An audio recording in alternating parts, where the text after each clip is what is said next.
Good morning शानिका, Nitesh. पढ़ाई वढ़ाई कर रहे हो? कुछ पढ़ाई की? कल बायोमोलिक्यूल्स ज्यादा नहीं कर पाए, टाइम ही नहीं मिला।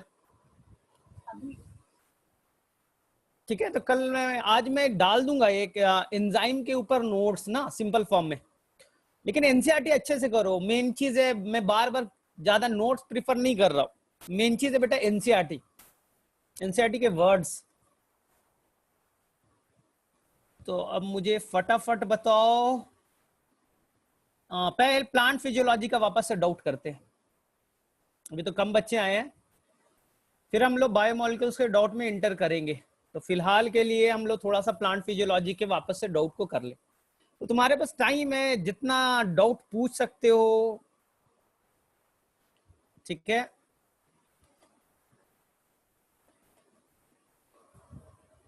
एंजाइम्स वाला करेंगे डाउट, टेंशन मत लो। जिंक इज ए को फैक्टर इन, अगर एनसीईआरटी देखोगे बेटा तो बायोमोलिक्यूल्स में लिखा होगा कार्बोक्सीपेप्टिडेज और अल्कोहल डिहाइड्रोजिनेस। अगर तुम मिनरल न्यूट्रिशन वाले चैप्टर में देखोगे ना, तो जिंक का काम एनसीईआरटी लिखेगा। क्या लिखा है, किसी को मालूम है? तो वहां पर लिखेगा बेटा एक अल्कोहल डिहाइड्रोजिनेस, और एक जगह बायोमोलिक्यूल्स में लिखेगा बेटा कार्बोक्सीपेप्टिडेज। मैं एक और नाम बता रहा हूं बेटा, कार्बोनिक एनहाइड्रेज, जो सबसे फास्टेस्ट एंजाइम है। तो याद रखना तीन, कौन कौन सा? दुनिया का सबसे फास्टेस्ट एंजाइम कार्बोनिक एनहाइड्रेज को में कौन होगा बेटा? जिंक, अल्कोहल डिहाइड्रोजिनेस, और तीसरा है बेटा कार्बोक्सीपेप्टिडेज। ठीक है, ये काफी है बेटा, ये तीन इनफ है, इनफ है। ठीक है, और बोलो।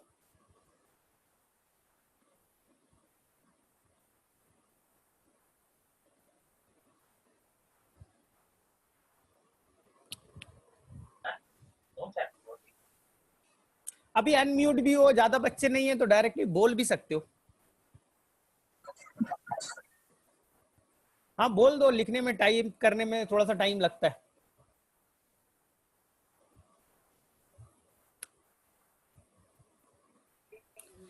जिस बच्चे को डाउट है वो फटाफट अपने आप को, या मैंने म्यूट कर दिया सभी को, मैं एक बार चेक कर लेता। नहीं नहीं नहीं किया अभी, कर दिया क्या? आज हम म्यूट कर ही देता हूँ।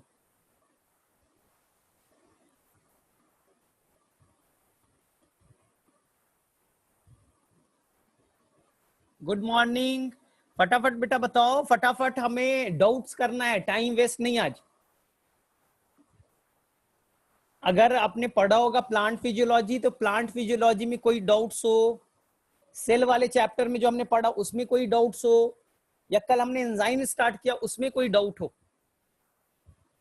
तो स्टार्टिंग का टाइम हम लोग बेटा केवल और केवल फोकस करेंगे डाउट्स पे। उसके बाद में हम लोग चैप्टर पे मूव करेंगे।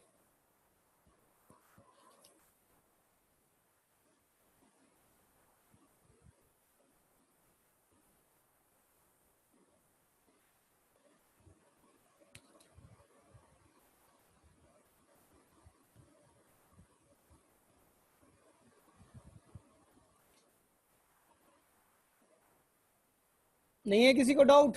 रेस्पिरेशन में, mineral nutrition, plant growth and development, ये पढ़ा प्लांट ग्रोथ एंड डेवलपमेंट तुम लोगों ने?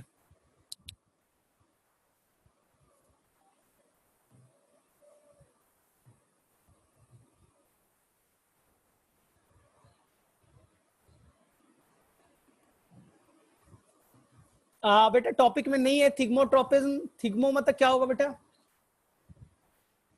तो मैंने बोला था कि प्लांट के अंदर मूवमेंट के कई सारे तरीके हैं। ग्रेविटी से हो सकता है, लाइट से हो सकता है, टच मी नॉट में टच करोगे तो उसके थ्रू हो सकता है, कुछ में केमिकल के थ्रू होगा। तो कई सारे तरीके हैं बेटा। तो कोई बच्चा बताओ, आलिया ने पूछा व्हाट इज द थिग्मोट्रोपिज्म, तो किससे होगा? उसका स्टिमुलस कौन होगा? RQ value for the CAM plant during the day and the night. ठीक है, ये तुम्हें थोड़ा सा एक्सप्लेन करना पड़ेगा। ठीक है, मैं कर दूंगा।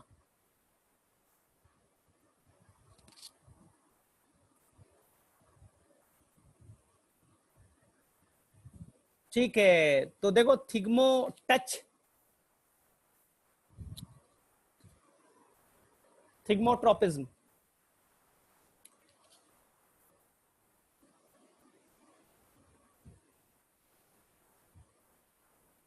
और बोलो डाउट्स फटाफट। एब्रिवेशन है सर, सेंट्रोमियर एंड काइनेटोकोर बता दो। ठीक है बेटा, बता देता हूँ।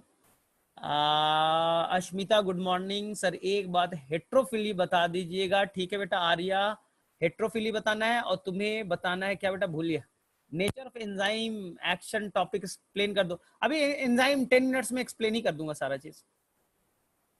ठीक है ठीक है ठीक है ठीक है। तो एक बच्चे ने क्या बोला था, मैं भूल गया।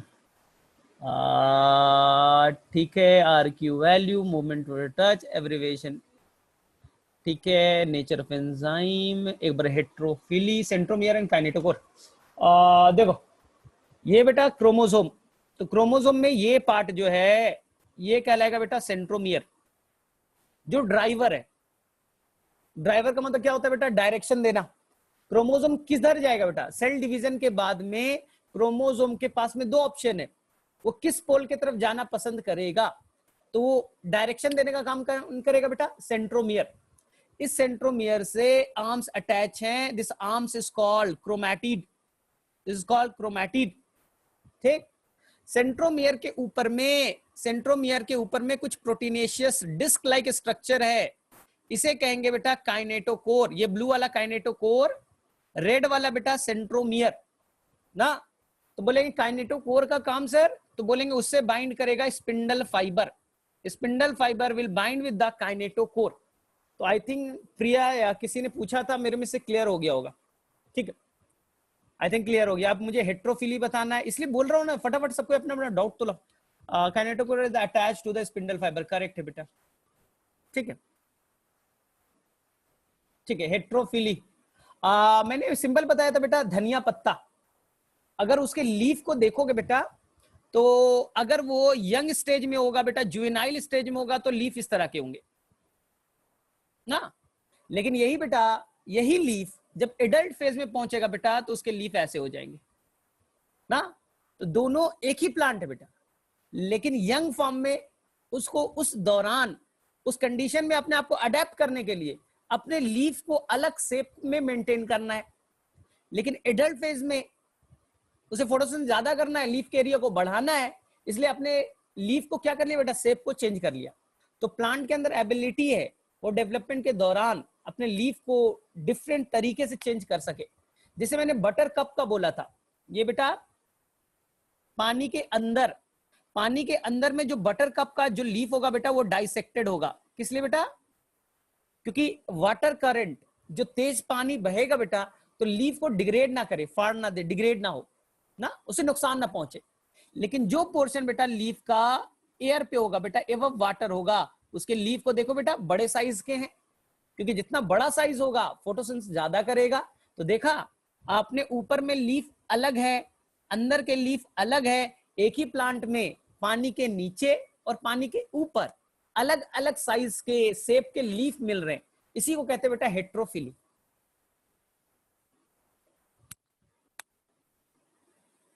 शेप ऑफ डिफरेंट क्रोमोसोम क्या होते हैं ये मैं बताऊंगा तुम्हें जब आएगा तुम्हारा सेल डिवीजन चैप्टर। तो ये देखो, ये तुम्हारा क्रोमोसोम है बेटा, ये है आपका, इसे कहते हैं बेटा मेटासेंट्रिक। थोड़ा सा और सेंट्रोमियर ऊपर कर दो तो ये कहलाएगा बेटा सब मेटासेंट्रिक। थोड़ा और ऊपर कर दो बेटा तो ये कहलाएगा एक्रोसेंट्रिक। और एकदम टिप पे कर दिया बेटा, इसे कहा टेलोसेंट्रिक। ये आसान। लेकिन जब सेल डिवीजन चैप्टर आएगा ना, तो जब क्रोमोसोम ब्रेक होगा, क्रोमैटिड्स अलग होंगे, तो वो ये बेटा, ये पहला वाला इस तरह का शेप बनाएगा जिसे कहेंगे वी शेप्ड। दूसरा वाला बेटा इस तरह का शेप बनाएगा, इसे कहेंगे एल शेप्ड। तीसरा वाला बेटा वो बनाएगा जे शेप्ड, और लास्ट वाला बनाएगा बेटा आई शेप्ड। तो जब क्रोमोसोम बेटा स्प्लिट होते हैं एनाफेज में, तो जब वो मूव करेंगे बेटा किधर, पोल के तरफ, तो they will form the different shape on the basis of position of centromere.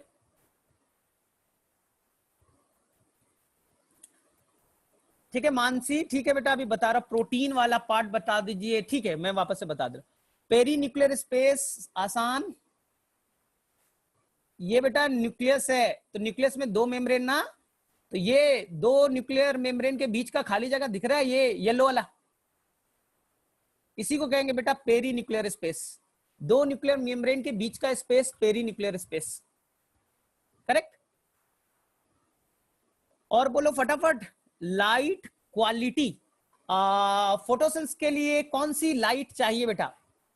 Sunlight से बहुत तरह की रेंज की लाइट आ रही है, तो लाइट क्वालिटी कहने का मतलब 400 से 700 नैनोमीटर के वेवलेंथ का चाहिए, यानी कि मुझे चाहिए बेटा विबग्योर, जिसे आप इसी लाइट को आप देख भी सकते हो। इसी यही है बेटा क्वालिटी, कि किस क्वालिटी किस रेंज के लाइट में फोटोसिंथेसिस परफॉर्म होगा, तो इसी को हम लोग कहते हैं बेटा PAR, फोटोसिंथेटिकली एक्टिव रेडिएशन, जो कितना है बेटा 400 to 700, यही क्वालिटी है बेटा। क्वांटिटी का मतलब कितने ड्यूरेशन के लिए गिरना चाहिए, वो क्वांटिटी है। इंटेंसिटी मतलब बेटा कितना इंटेंस लाइट आना चाहिए, कितना light quanta per unit area में आना चाहिए। तो 3 चीजें होती है, क्वालिटी यानी किस रेंज का वेवलेंथ का लाइट, क्वांटिटी कितने देर के लिए, और इंटेंसिटी कितना इंटेंस लाइट, कितना एनर्जेटिक, कितने फोटोन गिरेंगे। तो 3 चीजें। क्लाइमेक्ट्रिक फ्रूट क्या होता है? बेटा कुछ फ्रूट में, जैसे एप्पल में और ग्रेप्स में रिस्पिरेशन के दौरान नहीं, वापस से बता रहा हूं, कुछ फ्रूट बेटा like the apples and the grapes में पकने के दौरान बेटा, जब फ्रूट राइपनिंग स्टार्ट होता है उसके दौरान बेटा उनके अंदर में कई सारे चेंजेस आते हैं। तो अचानक से पकने के दौरान में रिस्पिरेशन का रेट बढ़ता है, क्यों? क्योंकि respiration will lead to the formation of ATP. This ATP is necessary for ripening of fruit. They will change the color, they will change the flavor ना, they will क्या करेगा बेटा, जो हार्ड फ्रूट थे उसे पल्पी बनाएगा, soft बनाएगा। तो जो पकने के दौरान, राइपनिंग के दौरान में कई सारे चेंजेस आते हैं, इसलिए रिस्पिरेशन का रेट बढ़ जाता है। इसी को कहते हैं बेटा क्लाइमैक्टिक रिस्पिरेशन, और उस फ्रूट को कहेंगे क्लाइमैक्टिक फ्रूट।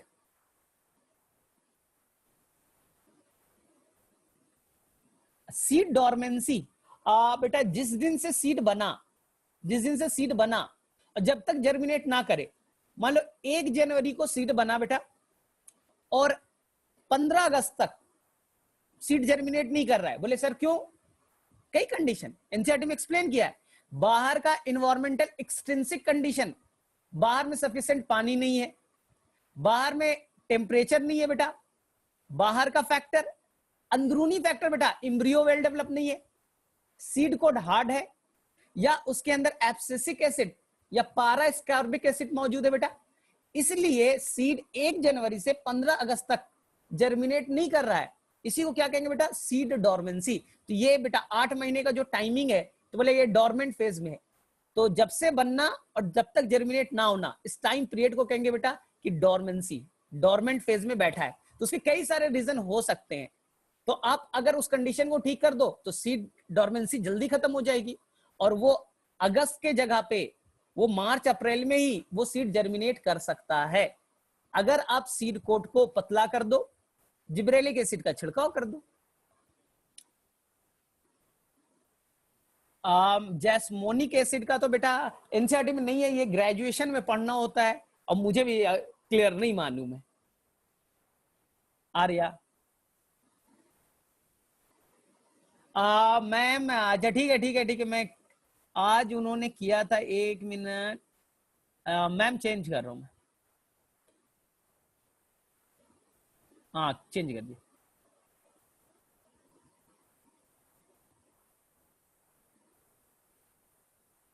ठीक है, तो मैं बता दूंगा जैस्मोनिक एसिड, मैंने ग्रेजुएशन में पढ़ा था जैस्मोनिक एसिड का।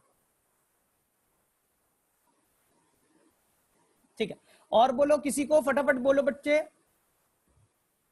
सिज्मोनेस्टी, आलिया का कोई हेल्प कर दो। आई थिंक थिग्मोनेस्टी एंड सिज्मोनेस्टी में कोई कंफ्यूजन है शायद। सिज्मो मुझे लग रहा है टच से होगा। Internal CO2 concentration affect photosynthesis. सबसे इंपॉर्टेंट इंटरनल CO2 कंसंट्रेशन, हाँ है बेटा, अगर CO2 का अमाउंट ज्यादा होगा इंटरनली, अगर अंदर में CO2 का अमाउंट ज्यादा होगा तो CO2 will close the stomata, और स्टोमेटा अगर बंद हो गया, तो स्टोमेटा अगर बंद हो जाएगा तो फोटोसिंथेसिस का रेट घट जाएगा। तो इंटरनली यानी कि जो मीजोफिल सेल के आसपास में जो CO2 है वो बड़ा इंपॉर्टेंट रोल प्ले करने वाले हैं। तो आया समझ में नितेश? हाँ ठीक है, मैं सब कुछ एक्सप्लेन कर रहा हूँ कंसंट्रेशन ऑफ सबस्ट्रेट। चलो मैं फटाफट 10 मिनट्स में थोड़ा रिवाइज करा दे रहा हूं एंजाइम्स के बारे में। 10 मिनट्स में मैं रिवाइज कर दे रहा हूं, ठीक है। फोटोट्रॉपिक तो लाइट से होगा, जियोट्रॉपिक तो ग्रेविटी से हो रहा है। अब देखो ध्यान से, मैं फटाफट एंजाइम के बारे में 10 स्टेटमेंट दे रहा हूं। स्टेटमेंट नंबर 1 जो सभी को बच्चे को याद रखना है, पहले माना जाता था कि जो एंजाइम का नेचर होगा बेटा वो प्रोटीनेशियस होगा, कि दुनिया के जो भी एंजाइम्स होंगे वो प्रोटीन के बने होने चाहिए। बाद में कुछ ऐसे एंजाइम डिस्कवर्ड हुए बेटा जो एंजाइम प्रोटीन से ना बने हो करके वो आरएनए से बने थे। ऐसे एंजाइम को कहा गया बेटा राइबोजाइम। तो राइबोजाइम एक एंजाइम है जो प्रोटीन से बना नहीं है बेटा, वो आरएनए से बना हुआ है, जो हेल्प करेगा इंट्रॉन के रिमूवल में, स्प्लाइसिंग में, जो हेल्प करेगा बेटा पेप्टाइड बॉन्ड फॉर्मेशन में। तो राइबोजाइम बड़ा इंपॉर्टेंट क्वेश्चन है, इसलिए एनसीईआरटी स्टेटमेंट लिखेगा most of the enzymes are made up of protein. बोले ठीक है सर। बोले सर एंजाइम करता क्या है? तो एंजाइम बेटा रेट ऑफ रिएक्शन को बढ़ा देता है, रेट ऑफ रिएक्शन को बढ़ा देगा। एक बहुत सिंपल से एग्जांपल से सीखे बेटा। एनसीईआरटी बोलता है कि एक सबस्ट्रेट है CO2, they will bind with the H2O। अगर आप रेस्पिरेटरी सिस्टम पढ़ोगे बेटा तो वहां पास आएगा ये CO2 plus H2O, they will bind and they will form the H2CO3, they will form the carbonic acid, they have the reversible reaction। ठीक, अब ध्यान से देखो, ये बेटा सबस्ट्रेट है और ये क्या है बेटा प्रोडक्ट। कोई एंजाइम नहीं है, कोई एंजाइम नहीं है बेटा, सबस्ट्रेट प्रोडक्ट में कन्वर्ट होगा। मैं बोल रहा हूं बिना एंजाइम का भी सबस्ट्रेट प्रोडक्ट में कन्वर्ट होगा, रिएक्शन स्लो होगा। तो ये बेटा इसका रेट दिया है 200 पर आवर, 1 घंटे में 200 सबस्ट्रेट प्रोडक्ट में कन्वर्ट होंगे। ये एनसीईआरटी का डाटा है बेटा। बोले हाँ सर मैंने पढ़ा था तो मुझे मिला था। बोले ठीक। अब देखो इस रिएक्शन को एंजाइम कैसे इफेक्ट करेगा।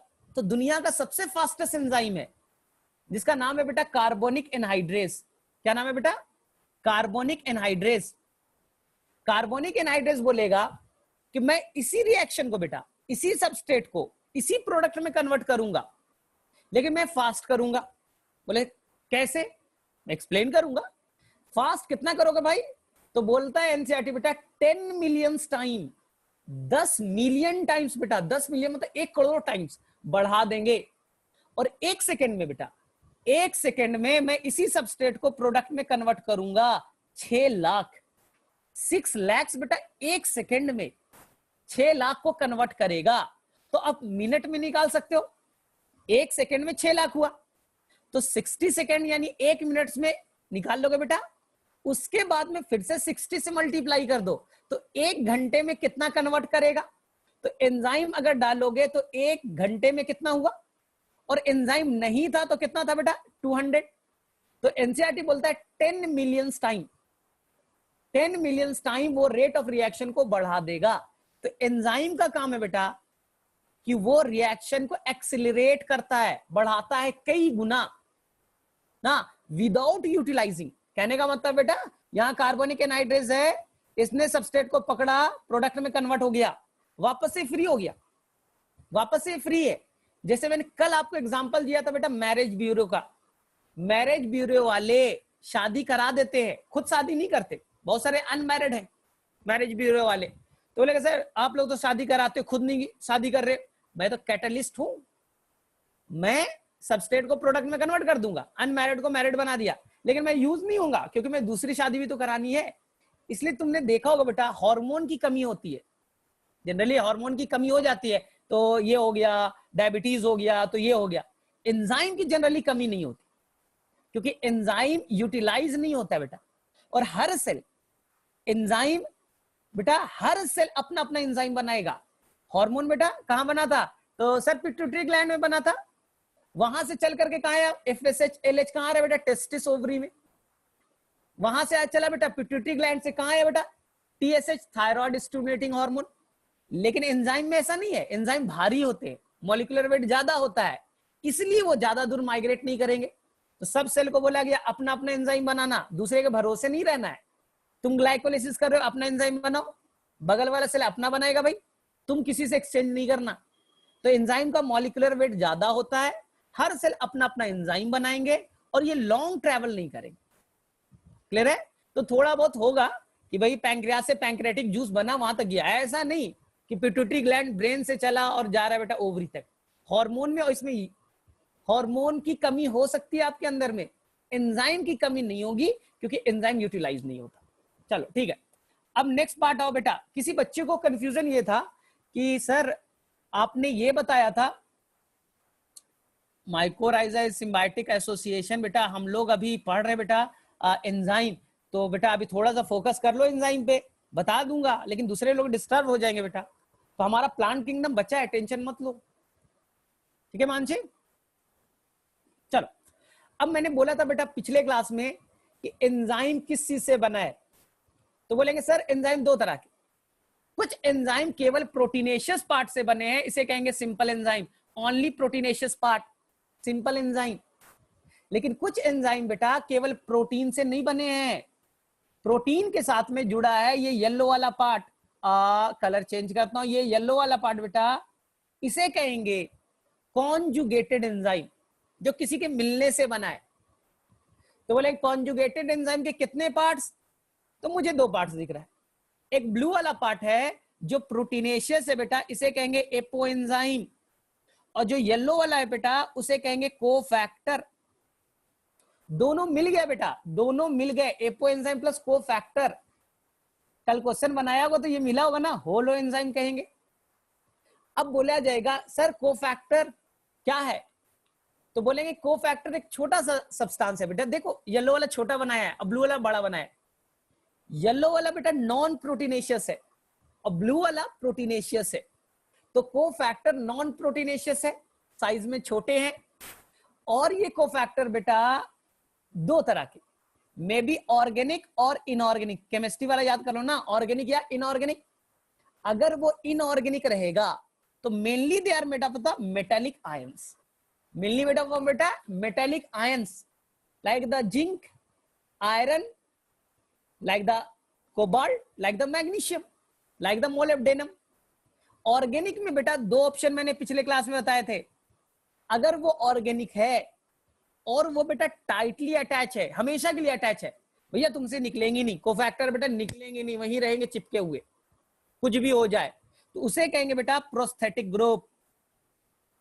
दूसरा, जब जरूरत होगा तो जुड़ेंगे ना यार, टेंशन का है के लिए, जिस दिन तुम्हें काम करना होगा, सबस्ट्रेट से बाइंड करना होगा प्रोडक्ट में कन्वर्ट करने के लिए, उस टाइम मैं जुटूंगा वाला ट्रांजिएंट, और मैं अलग हो जाऊंगा, मैं लूज रहूंगा, तो इसे मैं क्या कहूंगा बेटा कोएंजाइम। तो मेरे में से किसी बच्चे को प्रोस्थेटिक ग्रुप कोएंजाइम में कोई भी डिफिकल्टी नहीं है। कोएंजाइम जनरली बने होंगे बेटा, they are made up of the protein, mainly the बेटा vitamin B complex, vitamin B complex से मेनली क्या बनते हैं बेटा कोएंजाइम। क्लियर है? जैसे कि बेटा कोएंजाइम के एग्जांपल मैंने पिछले क्लास में बताए थे, NAD, NAD plus, NADP plus, ये बने बेटा एक विटामिन से जिसका नाम है बेटा नियासिन, विटामिन B5। फैट बेटा बना है किससे? विटामिन B2 से बना है बेटा, राइबोफ्लेविन से बना है। क्लियर है? तो मेरे में से ये सब कॉन्सेप्ट किसी भी बच्चे को कोई भी कंफ्यूजन नहीं है। प्रोस्थेटिक ग्रुप बेटा एनसीईआरटी में दो ही एग्जांपल है, मैं केवल एनसीईआरटी चल रहा हूं, एनसीईआरटी में केवल दो एग्जांपल है बेटा, और मेरे में से सभी बच्चों को क्लियर है। बताओ प्रोस्थेटिक ग्रुप के एग्जाम्पल बताइए कौन से एंजाइम में पाए जाएंगे। चलो मैं टेस्ट करता हूं। देखो सभी ने आंसर भी कर दिया, आलिया ने आंसर कर दिया है, बाकी लोग अभी तक वेट कर रहे हैं। किस चीज का वेट कर रहे हैं? प्रोस्थेटिक ग्रुप है बेटा हीम, जो कि पाया जाएगा बेटा कैटालेज एंड पर ऑक्सीडेज में। चलो ठीक है ठीक है ठीक है ठीक है, करेक्ट है बेटा, करेक्ट है करेक्ट है करेक्ट है। चलो चलो ठीक है ठीक है। अब आ जाओ बेटा एंजाइम के नोमेनक्लेचर पे। एनसीईआरटी बोलेगा नोमेनक्लेचर कैसे करेंगे, तो जैसे आईयूपीएसी नेम होता है ना बेटा, सभी ऑर्गेनिक कंपाउंड का एक स्पेशल नाम है, नेमिंग करते बेटा आईयूपीएसी नोमेनक्लेचर। इसी तरह बेटा आपके सेल में हजारों एंजाइम है, तो कैसे याद करोगे?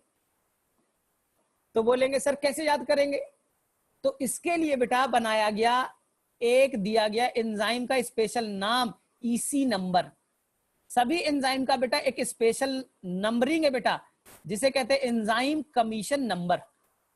हर एंजाइम का एक स्पेशल नेम है, एक स्पेशल नंबरिंग है, इसे कहते हैं बेटा ईसी नंबर। जो किसने दिया बेटा? आईयूबी ने, इंटरनेशनल यूनियन ऑफ बायोकेमिस्ट्री। उसने हर एंजाइम के लिए स्पेशल एक नेमिंग तैयार की, ईसी नंबर। बोलेंगे सर ईसी नंबर एनसीईआरटी में तो पढ़ा तो था। जैसे मैं एक एग्जांपल ले रहा हूं, जैसे यहां पे लिखा है बेटा ईसी नंबर 4 डिजिट का बना होगा। जैसे मैंने एग्जांपल लिया बेटा 2711, ये एक एंजाइम का नेम है बेटा। जैसे ही बोलोगे ना, आप गूगल पे टाइप करोगे एंजाइम ईसी नंबर 2711, फटाफट गूगल सर्च करके आ जाएगा उस एंजाइम पे। बोलेंगे सर ये 4 डिजिट किस चीज को रिप्रेजेंट करेगा, तो बोले वेट करो। पहला जो डिजिट है बेटा वो क्लास को रिप्रेजेंट करेगा। किसको रिप्रेजेंट करेगा बेटा? क्लास को। दूसरा बेटा है वो सब क्लास को रिप्रेजेंट करेगा। किसको करेगा बेटा? सब क्लास। तीसरा बेटा सब सब क्लास, क्लास के अंदर में कोई और ग्रुपिंग होगा। और चौथा है बेटा नेचर ऑफ रिएक्शन, वो किस तरह का रिएक्शन परफॉर्म करना पसंद करेगा। तो आपको बस याद रखना है कि एंजाइम का जो नेमिंग है वो 4 डिजिट नंबर में है। पहला क्लास, फिर बेटा सब क्लास। जैसे तुम नहीं पढ़ते थे 10th क्लास में, तो 10th क्लास में कौन सा सेक्शन, उस सेक्शन में भाई आर्ट्स वाले हो, साइंस वाले हो, क्या वाले हो भाई, साइंस में बेटा पीसीबी हो, पीसीए में क्या है, उसी तरह से बेटा। तो मैंने क्या बोला, 4 डिजिट नंबर है, ठीक है। अब मैं एक्सप्लेन कर रहा हूं। तो एनसीईआरटी ने बेटा टोटल एंजाइम को 6 क्लास में डिवाइड किया है। कितने क्लास बेटा? 6 क्लास में एनसीईआरटी ने डिवाइड किया है। अगर आपके पास एनसीईआरटी है तो 6 क्लास का नाम लिखा है, और मेरे लिए तो वो ट्रिक है। मैं ट्रिक बता रहा हूं, सभी बच्चे को 6 क्लास याद हो गया। ट्रिक ये है बेटा, ध्यान से देखो, ट्रिक ये है OTHLIL।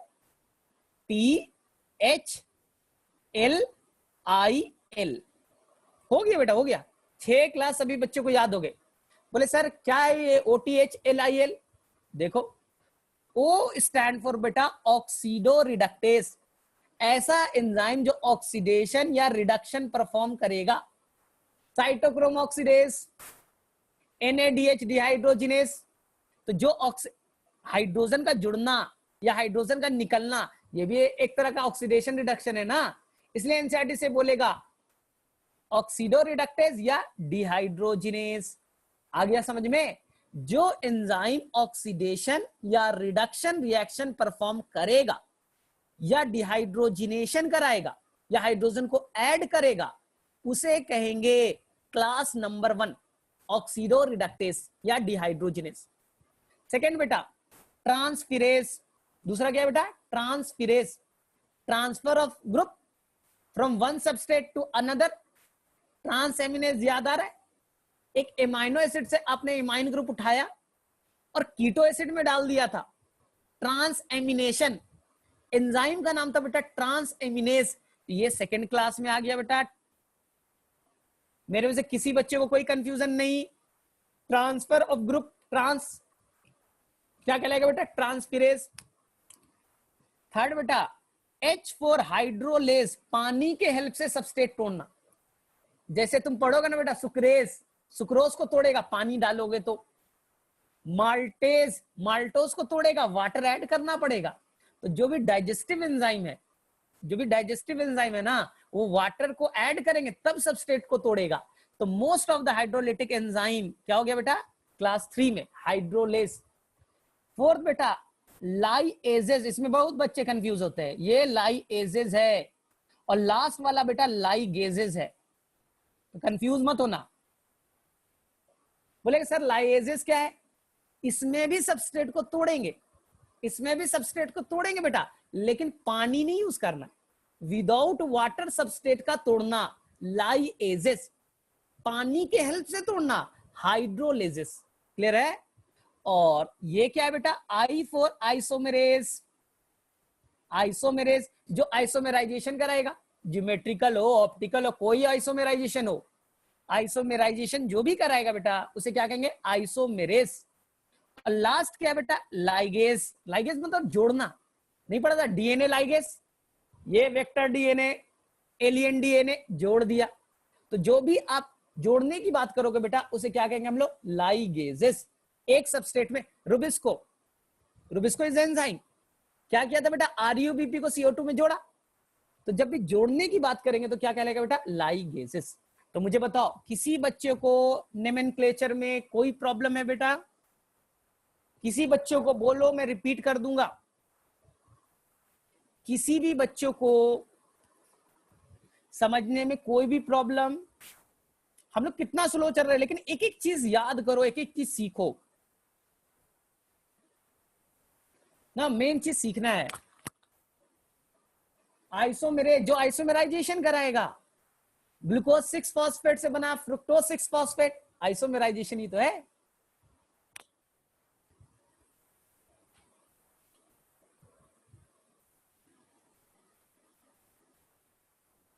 चलो ठीक है, मेरे में से किसी भी बच्चे को नहीं।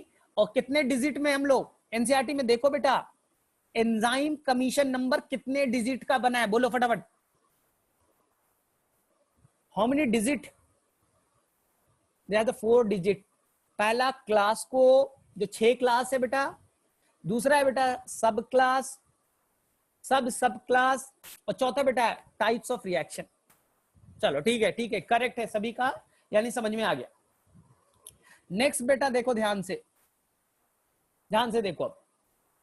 बोलेगा सर आपने बताया नहीं कि एंजाइम इतना रिएक्शन को फास्ट क्यों कर देता है। यही स्टेटमेंट बार बार आता है, enzyme increases rate of reaction, enzyme increases rate of reaction. ठीक है बेटा, क्यों बेटा, by decreasing activation energy. Enzyme reaction को फास्ट कर देगा। जैसे मैं सिंपल बताऊं, ये बेटा मैं गया आज नर्सरी क्लास में, 100 बच्चे थे, नर्सरी क्लास के 100 बच्चे थे बेटा, और मैंने बोला बेटा आज मैं तुम लोगों को एक कंपटीशन करा रहा हूं। बोले ठीक है बेटा, क्या है कंपटीशन, कंपटीशन ये है कि आपको आज लॉन्ग जंप की हाइट करनी है बेटा, 3 फीट की हाइट रख दिया, और 100 बच्चे को मैं यहां लेते आया और बोला बेटा जो इस लॉन्ग जंप को, ये बेटा कितना है, 3 फीट की हाइट है, इसको जो क्रॉस कर जाएगा उसे मैं मेडल दूंगा। लॉन्ग जंप का है बेटा, नहीं लॉन्ग जंप ना, high jump, sorry high jump है। ठीक है, अब मैंने क्या बोला, तो बोलेंगे भाई नर्सरी के बच्चे कहां से इतना दूर उछल पाएंगे, लेकिन एक आध बड़े थे बेटा। तो कुछ बच्चे बेटा, मान लो कि इसमें से केवल 100 में से बेटा 2 बच्चे इस यहां पहुंच गए, उन्होंने जंप कर लिया, तो केवल कितने सबस्ट्रेट प्रोडक्ट में कन्वर्ट हुए बेटा, 100 में से केवल 2, क्योंकि बेटा हमने जो हाइट रखा था बेटा 3 फीट रखा था, बहुत बड़ा था। सेकेंड दिन, दूसरे दिन बेटा सेम कंपटीशन कराएं, सेम कंपटीशन कराना है, कितने बच्चे लिए बेटा 100, और बोला गया आज रूल चेंज, आज मैं बेटा 1 फीट ही रखूंगा। कितना रखूंगा बेटा, 1 फीट। बोले ओ कितने बच्चे जंप कर पाएंगे, तो बोले ये तो बहुत आसान है, लगभग 98 बच्चे कर गए, मान लो 90 बच्चे कर गए बेटा। तो देखो ना, पहले वाले में दूसरे में क्या डिफरेंस है, पहले वाले में बेटा क्या था, जो आपने रखा था बेटा, जो पॉइंट रखा था वो 3 फीट का था, तो कुछ ही बच्चे तो क्रॉस कर पाएंगे, लेकिन दूसरा दिन आपने क्या किया बेटा, घटा दिया। तो ये जो पॉइंट मैंने 3 फीट बनाया बेटा, इसी को कहेंगे एक्टिवेशन एनर्जी। क्या कहेंगे, एक्टिवेशन एनर्जी। तो आपने क्या किया, एक्टिवेशन एनर्जी को घटा दिया, तो रेट ऑफ रिएक्शन क्या हो गया बेटा, इंक्रीज हो गया। तो enzyme increases rate of reaction by decreasing activation energy. एकदम सिंपल है। अब इसी को एनसीईआरटी इतना कॉम्प्लेक्स देगा, यहां पास ऐसा ग्राफ बनाएगा, बेकार सा है बेटा। ये आपका सबस्ट्रेट है, पत्थर है, नहीं मोबाइल नहीं बोलूंगा ना, तुम मोबाइल का एग्जांपल नहीं चलेगा, पत्थर है बेटा। अब ये आपने यहां पर पत्थर ले लिया और बोला सर ये सबस्ट्रेट है, ये नाम का सबस्ट्रेट है, इस पत्थर का 2 टुकड़ा बनाना है, ठीक है, बन जाएगा।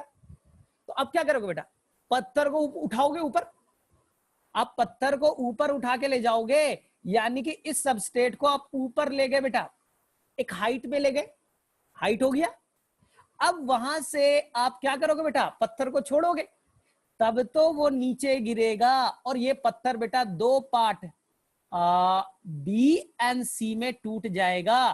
तो बी एंड सी क्या है बेटा, प्रोडक्ट, ये प्रोडक्ट है, और ये क्या है बेटा, सबस्ट्रेट।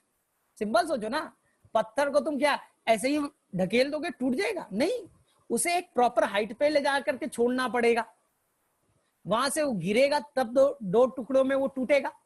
तो तुमने एक्स्ट्रा जो एनर्जी खर्च किया बेटा, ये वाला एक्स्ट्रा जो एनर्जी तुमने खर्च किया, इसी को कहते हैं बेटा एक्टिवेशन एनर्जी, ईए, एक्टिवेशन एनर्जी। क्लियर। अब बोलेगा सर मैं एंजाइम के हेल्प से करना चाहता हूं, बोले बहुत आसान है, एंजाइम के हेल्प से, एंजाइम क्या करेगा बेटा, सेम सबस्ट्रेट को पकड़ेगा, सेम सबस्ट्रेट को पकड़ेगा, सेम प्रोडक्ट में कन्वर्ट करेगा, no change in substrate, no change product, but उसका बेटा पाथवे डिफरेंट होगा, वो डिफरेंट पाथवे को फॉलो करेगा जिसमें एक्टिवेशन एनर्जी कम लगे। तो एक्टिवेशन एनर्जी मान लो यहां 100 लग रहा था बेटा, तो यहां कितना लग रहा है बेटा, 10 ही तो लग रहे हैं। तो एंजाइम पाथवे को डिफर करके चलेगा, डिफरेंट पाथवे से लीड करेगा जिसमें एक्टिवेशन एनर्जी कम लगे। तो पहले में 100 रुपए खर्च हो रहे थे, अब कितना हुआ बेटा, 10 खर्च हुए ना। अब सोचो तुम्हारे पास 1000 रुपए है, 1000 रुपए है, पहले पाथवे से जाते तो 1000 बाई कितना होता बेटा, 100, 10 ही सबस्ट्रेट प्रोडक्ट में तो कन्वर्ट होते, तुम्हारे पास टोटल रुपए थे कितना होता है, 1000, 100 रुपये एक पाथवे में खर्च हो रहा है, कोई एंजाइम नहीं है, प्रोडक्ट कितना बना बेटा, 10। लेकिन अब बोलो एंजाइम के हेल्प से करोगे तो क्या होगा, 1000 टोटल रुपए, और बेटा एक पाथवे में कितना पैसा खर्च हो रहा है, 10। तो अब हमारे प्रोडक्ट कितने बनेंगे बेटा, 100 बनेंगे। तो पहले के कंपैरिजन में 10 गुना बढ़ गया रेट। तो enzyme increases rate of reaction by decreasing activation energy. बोलो यही चीज पहले डिफिकल्ट लगता तो था, मुझे तो समझ में नहीं आता था क्लास 12th में, क्या ग्राफ बनाया है, इतना केमिस्ट्री एक्सोथर्मिक, कुछ नहीं बेटा, कुछ नहीं करना है। एंजाइम जो है वो डिफरेंट पाथवे से लीड करेगा जिसमें एक्टिवेशन एनर्जी कम खर्च होगी। क्लियर है। तो एंजाइम या कोई भी बेटा जो मैक्सिमम एनर्जी पे पहुंचेंगे ना, यहां पास मैक्सिमम एनर्जी, इसी को कहेगा बेटा ट्रांजिशन स्टेट। क्या कहेंगे बेटा, ट्रांजिशन स्टेट।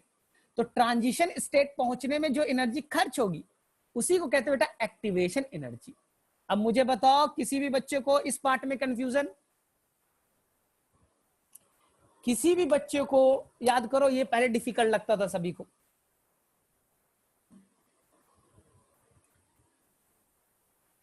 पहले सभी को डिफिकल्ट लगता था, सर ये कैसे कैसे रेट ऑफ रिएक्शन लिख दिया, क्या रट्टा मार लें, रट्टा नहीं मारना है बेटा, सिंपल भाषा में सीखो।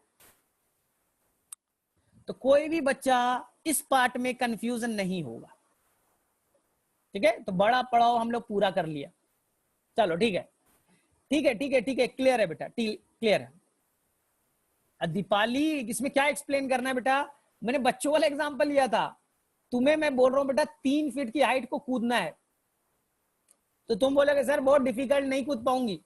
मैं 1 फीट कर दूं, आसानी से कूद जाओगे। तो तुम सबस्ट्रेट हो बेटा, और नीचे में जो कूद करके बनोगे वो प्रोडक्ट बनोगे। तो अगर मैं हाइट को कम कर दूंगा तो तुम आसानी से जंप कर जाओगे। एंजाइम यही तो कराता है।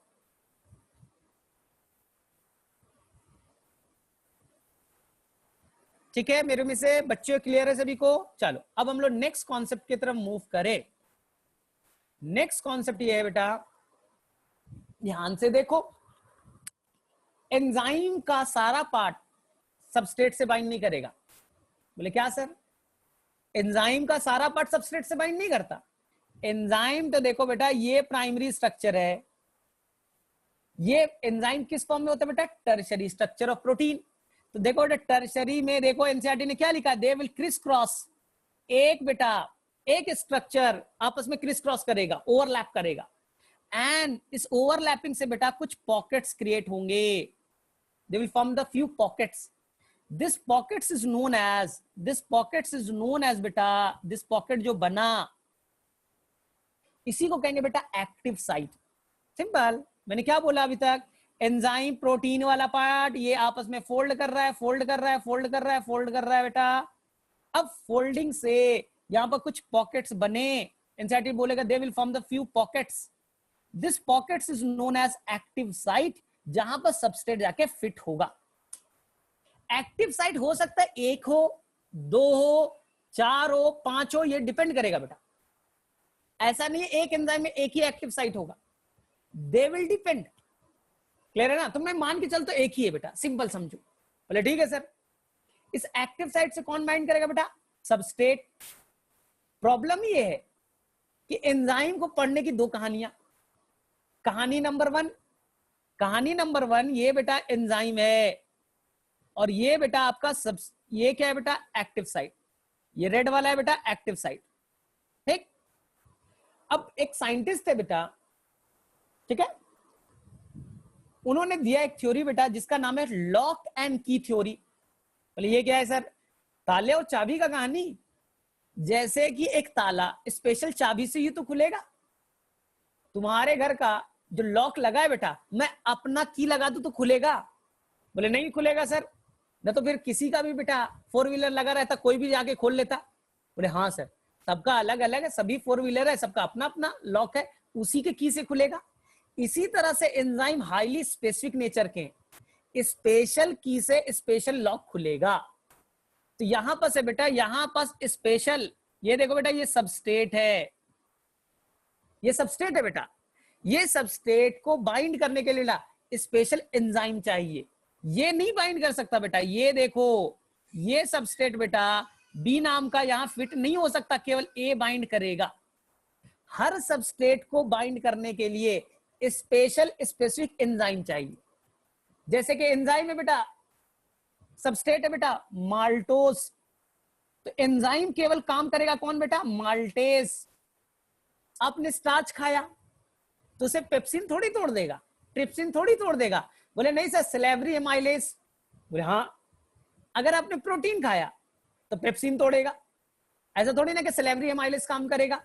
तो जो भी बेटा सबस्ट्रेट है उसको बाइंड करने के लिए बेटा स्पेशल एंजाइम होगा। जस्ट लाइक स्पेशल लॉक को खोलने के लिए स्पेशल की है। इसी हाइपोथेसिस को कहते हैं बेटा लॉक एंड की हाइपोथेसिस। लॉक एंड की hypothesis. Special substrate will bind with the special enzyme, तभी वो वैलिड है। दूसरा सबस्ट्रेट उसमें फिट नहीं करेगा। अब मुझे कोई बच्चा बताएगा, यहां पास कोई बच्चा बताएगा ये कॉन्सेप्ट किसने दिया था? लॉक एंड की हाइपोथेसिस। आई थिंक बहुत सारे बच्चों को याद होगा। ये बेटा एंजाइम, ये बेटा सबस्ट्रेट। थोड़े देर में बेटा देखो ध्यान से, किसी बच्चे ने शायद आंसर भी दिया है। लॉक एंड की हाइपोथेसिस इमल फिशर बेटा, कोसलैंड ने दिया था। इंड्यूस फिट मॉडल ना, इमल फिशर बेटा। ठीक है, अब देखो ध्यान से देखो। अब दोनों में तो एक चीज क्या सीखा बेटा? ये देखो, ये एंजाइम थोड़ी देर बाद क्या होगा बेटा? इस एंजाइम से ये बेटा क्या है बेटा? Active site. इसी में फिट कौन हो जाएगा बेटा? सबस्ट्रेट। तो ये बन जाएगा बेटा एंजाइम सबस्ट्रेट कॉम्प्लेक्स। बन गए? अब ध्यान से सुनना। इस एक्टिव साइट में बेटा, इस एक्टिव साइट में, एक्टिव साइट है क्या? बोले सर कुछ नहीं है एक्टिव साइट। मैं वापस से एक्सप्लेन कर रहा हूं। ये आपको मैंने बनाया था बेटा proteinaceous structure, criss cross structure ऐसा बनाया था। और इस एक्टिव साइड में कुछ नहीं था बेटा, या मान लो कि स्पेशल एमाइनो एसिड थे, amino acid, special amino acid था बेटा, स्पेशल एमाइनो एसिड थे ना। अब यहां पर जैसे ही बाइंड करेगा बेटा कौन, सबस्ट्रेट, तो स्पेशल एमाइनो एसिड उससे रिएक्ट करेंगे बेटा, बाइंड करेंगे, हाइड्रोजन बॉन्ड बनाएगा, उससे बनाएगा बेटा हाइड्रोफोबिक बॉन्ड, लेकिन कभी कोवेलेंट नहीं बनाएगा। केवल कौन सा बॉन्ड बनाएगा बेटा, नॉन कोवेलेंट, केवल कौन सा बॉन्ड, नॉन कोवेलेंट बॉन्ड बनाएगा, और सबस्ट्रेट पे वीक करेगा। बॉन्ड बॉन्ड बनाया, एनर्जी रिलीज होगा, और इस एनर्जी के हेल्प से बेटा वो सबस्ट्रेट को वीक करेगा, और सबस्ट्रेट जब वीक हो जाएगा तो सबस्ट्रेट भाई साहब देखो ना, दो छोटे प्रोडक्ट्स में टूट जाएंगे। अब समझ में आया कि एनर्जी आया कहां से, एंजाइम के पास, एक्टिवेशन एनर्जी को कम कैसे कर दिया, 100 चाहिए था ना, 10 में काम क्यों चलाया भाई, 90 तुमने कहां से लाया। बोले देखो मेरा कहानी इजी है, मैं एंजाइम हूं और तुम सबस्ट्रेट हो, मैं जब से तुमसे रिएक्ट करूंगा तो मैं ढेर सारा बॉन्ड बनाऊंगा, नॉन कोवेलेंट बॉन्ड, और केमिस्ट्री का रूल है बॉन्ड बनाने के दौरान एनर्जी रिलीज होता है, इसी एनर्जी को यूज करके बेटा मैं तुम्हारे सबस्ट्रेट को वीक करूंगा, तोड़ूंगा, and they will convert into the product. Clear है। इसलिए बेटा याद रखना कि एंजाइम स्पेसिफिक नेचर के होंगे। जो एंजाइम बेटा सैलिवरी एमाइलेज केवल स्टार्च को तोड़ेगा, सुक्रेज सुक्रोज को तोड़ेगा बेटा, माल्टेज माल्टोज को तोड़ेगा। लेकिन एक दूसरे साइंटिस्ट थे, बोले नहीं तुम्हारा थ्योरी में थोड़ा प्रॉब्लम है मुझे। बोले क्यों, बोले प्रॉब्लम है, तुम्हारा एंजाइम स्पेसिफिक नेचर का नहीं है। बोले कैसे यार, मैंने अभी बोला स्टार्च को सैलिवरी एमाइलेज तोड़ेगा, पेप्सिन नहीं तोड़ेगा। बोले रुको, मैक्सिमम एंजाइम है स्पेसिफिक नेचर के, कुछ एंजाइम स्पेसिफिक नेचर के नहीं होते। बोले कैसे, बहुत अच्छा, अच्छे समझ में आएगा। देखो बेटा मेरे स्टोमक में एक एंजाइम है पेप्सिन, पेप्सिन को बोला गया बेटा प्रोटीन तोड़ना है, बोला ठीक, लेकिन बेटा प्रोटीन कौन वाला ये नहीं बताया गया। प्रोटीन तो बेटा अंडे के अंदर एल्बुमिन भी तो हो सकता है, प्रोटीन तो बेटा तुमने मीट खाया उसके अंदर भी तो हो सकता है, पनीर खाया उसके अंदर भी तो हो सकता है, सब्जी के अंदर तो अलग प्रोटीन होंगे। तो आप तो हजारों तरह के रोजाना प्रोटीन खाते हो, अलग अलग सब्जी खाते हो, सब्जी में अलग अलग प्रोटीन बेटा, अंडे में अलग प्रोटीन, हर प्रोटीन को पेप्सिन तोड़ेगा, ये नहीं करेगा बेटा ए तुम्हारा तो एल्बुमिन प्रोटीन है नहीं तोड़ेंगे, तुम्हारे अंदर ये प्रोटीन है नहीं तोड़ेंगे। तो जो प्रोटीएज एंजाइम है पेप्सिन ट्रिप्सिन, ये बेटा स्पेसिफिक नेचर के नहीं होते, ये नॉन स्पेसिफिक होगा और ये किसी भी प्रोटीन पे एक्ट करेगा। लेकिन कार्बोहाइड्रेट को तोड़ने वाला, न्यूक्लिक एसिड को तोड़ने वाला बेटा, ये जो कार्बोहाइड्रेट को डाइजेस्टिंग एंजाइम है बेटा वो मोस्टली स्पेसिफिक होंगे। तो अब तुम बोलोगे बेटा कि ये प्रोटीएज कैसे काम करेगा, पेप्सिन कैसे काम करता होगा। ध्यान से देखो, ये पेप्सिन का मैंने स्ट्रक्चर बना दिया, और ये क्या है बेटा एक्टिव साइट। सबस्ट्रेट को देखो बेटा, ये सबस्ट्रेट है, ये भी सबस्ट्रेट है बेटा, और ये भी सबस्ट्रेट है। ध्यान से देखना, बड़ा यूनिक चीज मैं बता रहा हूं, और मैं बोलूंगा बेटा इसके अंदर कौन सा सबस्ट्रेट फिट होगा, S1 S2 एंड S3, बोलो चलो बताओ मुझे फटाफट, इस एंजाइम से कौन सा सबस्ट्रेट बाइंड करेगा। चलो सबका आंसर होगा S1, ये गलत है, S1 गलत है, जिसने S1 लिखा है गलत है, ठीक है, S1 गलत है। देखो ध्यान से, कॉसलैंड ने बोला बेटा ये तुम्हारा थ्योरी वैलिड नहीं है, लॉक एंड की थ्योरी नहीं फॉलो कर रहे। तो बोले कौन सा ये थ्योरी है, बोले बेटा ध्यान से देखो, एंजाइम, कुछ enzyme protease enzyme non specific होंगे। तो तुम बोले सर सबस्ट्रेट से कैसे बाइंड करेगा, कुछ समझ में नहीं आ रहा है। तो मैं बता रहा हूं कैसे बाइंड करेगा। देखो यहां, इधर देखो, और ये तुम्हारी कहानी क्लियर है। सबसे पहले बेटा यहां पास ये वाला सबस्ट्रेट आया, स्टार सेप्ट का बना दिया बेटा। बोले तुम तो फिट ही नहीं होगे मेरे अंदर में। इंड्यूस फिट मॉडल बेटा, नाम को पढ़ो, इंड्यूस्ड फिट मॉडल। जैसे ही सबस्ट्रेट बेटा बाइंड करेगा एंजाइम से, जैसे ही सबस्ट्रेट बाइंड करेगा बेटा किससे, एंजाइम से, तो देखो बेटा एंजाइम के अंदर में जैसे ही फिट हुआ बेटा वो इंड्यूस करेगा और वो अपने आप को शेप को चेंज करेगा। जो एक्टिव साइड बेटा चेंज होगा, और वो इस तरह से चेंज किया बेटा कि उसमें सबस्टेट उस अकॉर्डिंग वाला फिट हो सके। जैसे दूसरा एग्जांपल बेटा, यहां देखो, उसने अपने अंदर चेंजेस लाया, उसने अपने अंदर चेंजेस लाया और इस सबस्टेट को भी अपने अंदर में इनटेक कर लिया। आ गया समझ में? इसी को कहेंगे बेटा इंड्यूस फिट मॉडल। पहले फिट करो, उसको इंड्यूस करो कि चेंज करो मेरे अकॉर्डिंग, तब वो जाके बाइंड करेगा। इस अकॉर्डिंग बेटा कि ये एंजाइम अलग अलग सबस्टेट से बाइंड कर सकता है, ये मॉडल कहलाएगा बेटा इंड्यूस फिट मॉडल। जो किसने दिया बेटा? कॉसलैंड ने। और ये इनका मानना था एंजाइम नॉन स्पेसिफिक है, तो हमारे जो प्रोटीएज एंजाइम है बेटा वो नॉन स्पेसिफिक नेचर के होंगे। क्लियर है सभी को? अब बताओ मुझे, किसी बच्चे को कोई कंफ्यूजन? दोनों थ्योरी समझ में आ गया? पहला थ्योरी स्पेसिफिक वाला है, दूसरा बाइंड नहीं करेगा, दूसरा है बेटा बाइंड कर सकता है। चलो, सभी बच्चों को अच्छे से समझ में आ चुका है? कोई ये नहीं बोलेगा कि सर समझ में नहीं आया।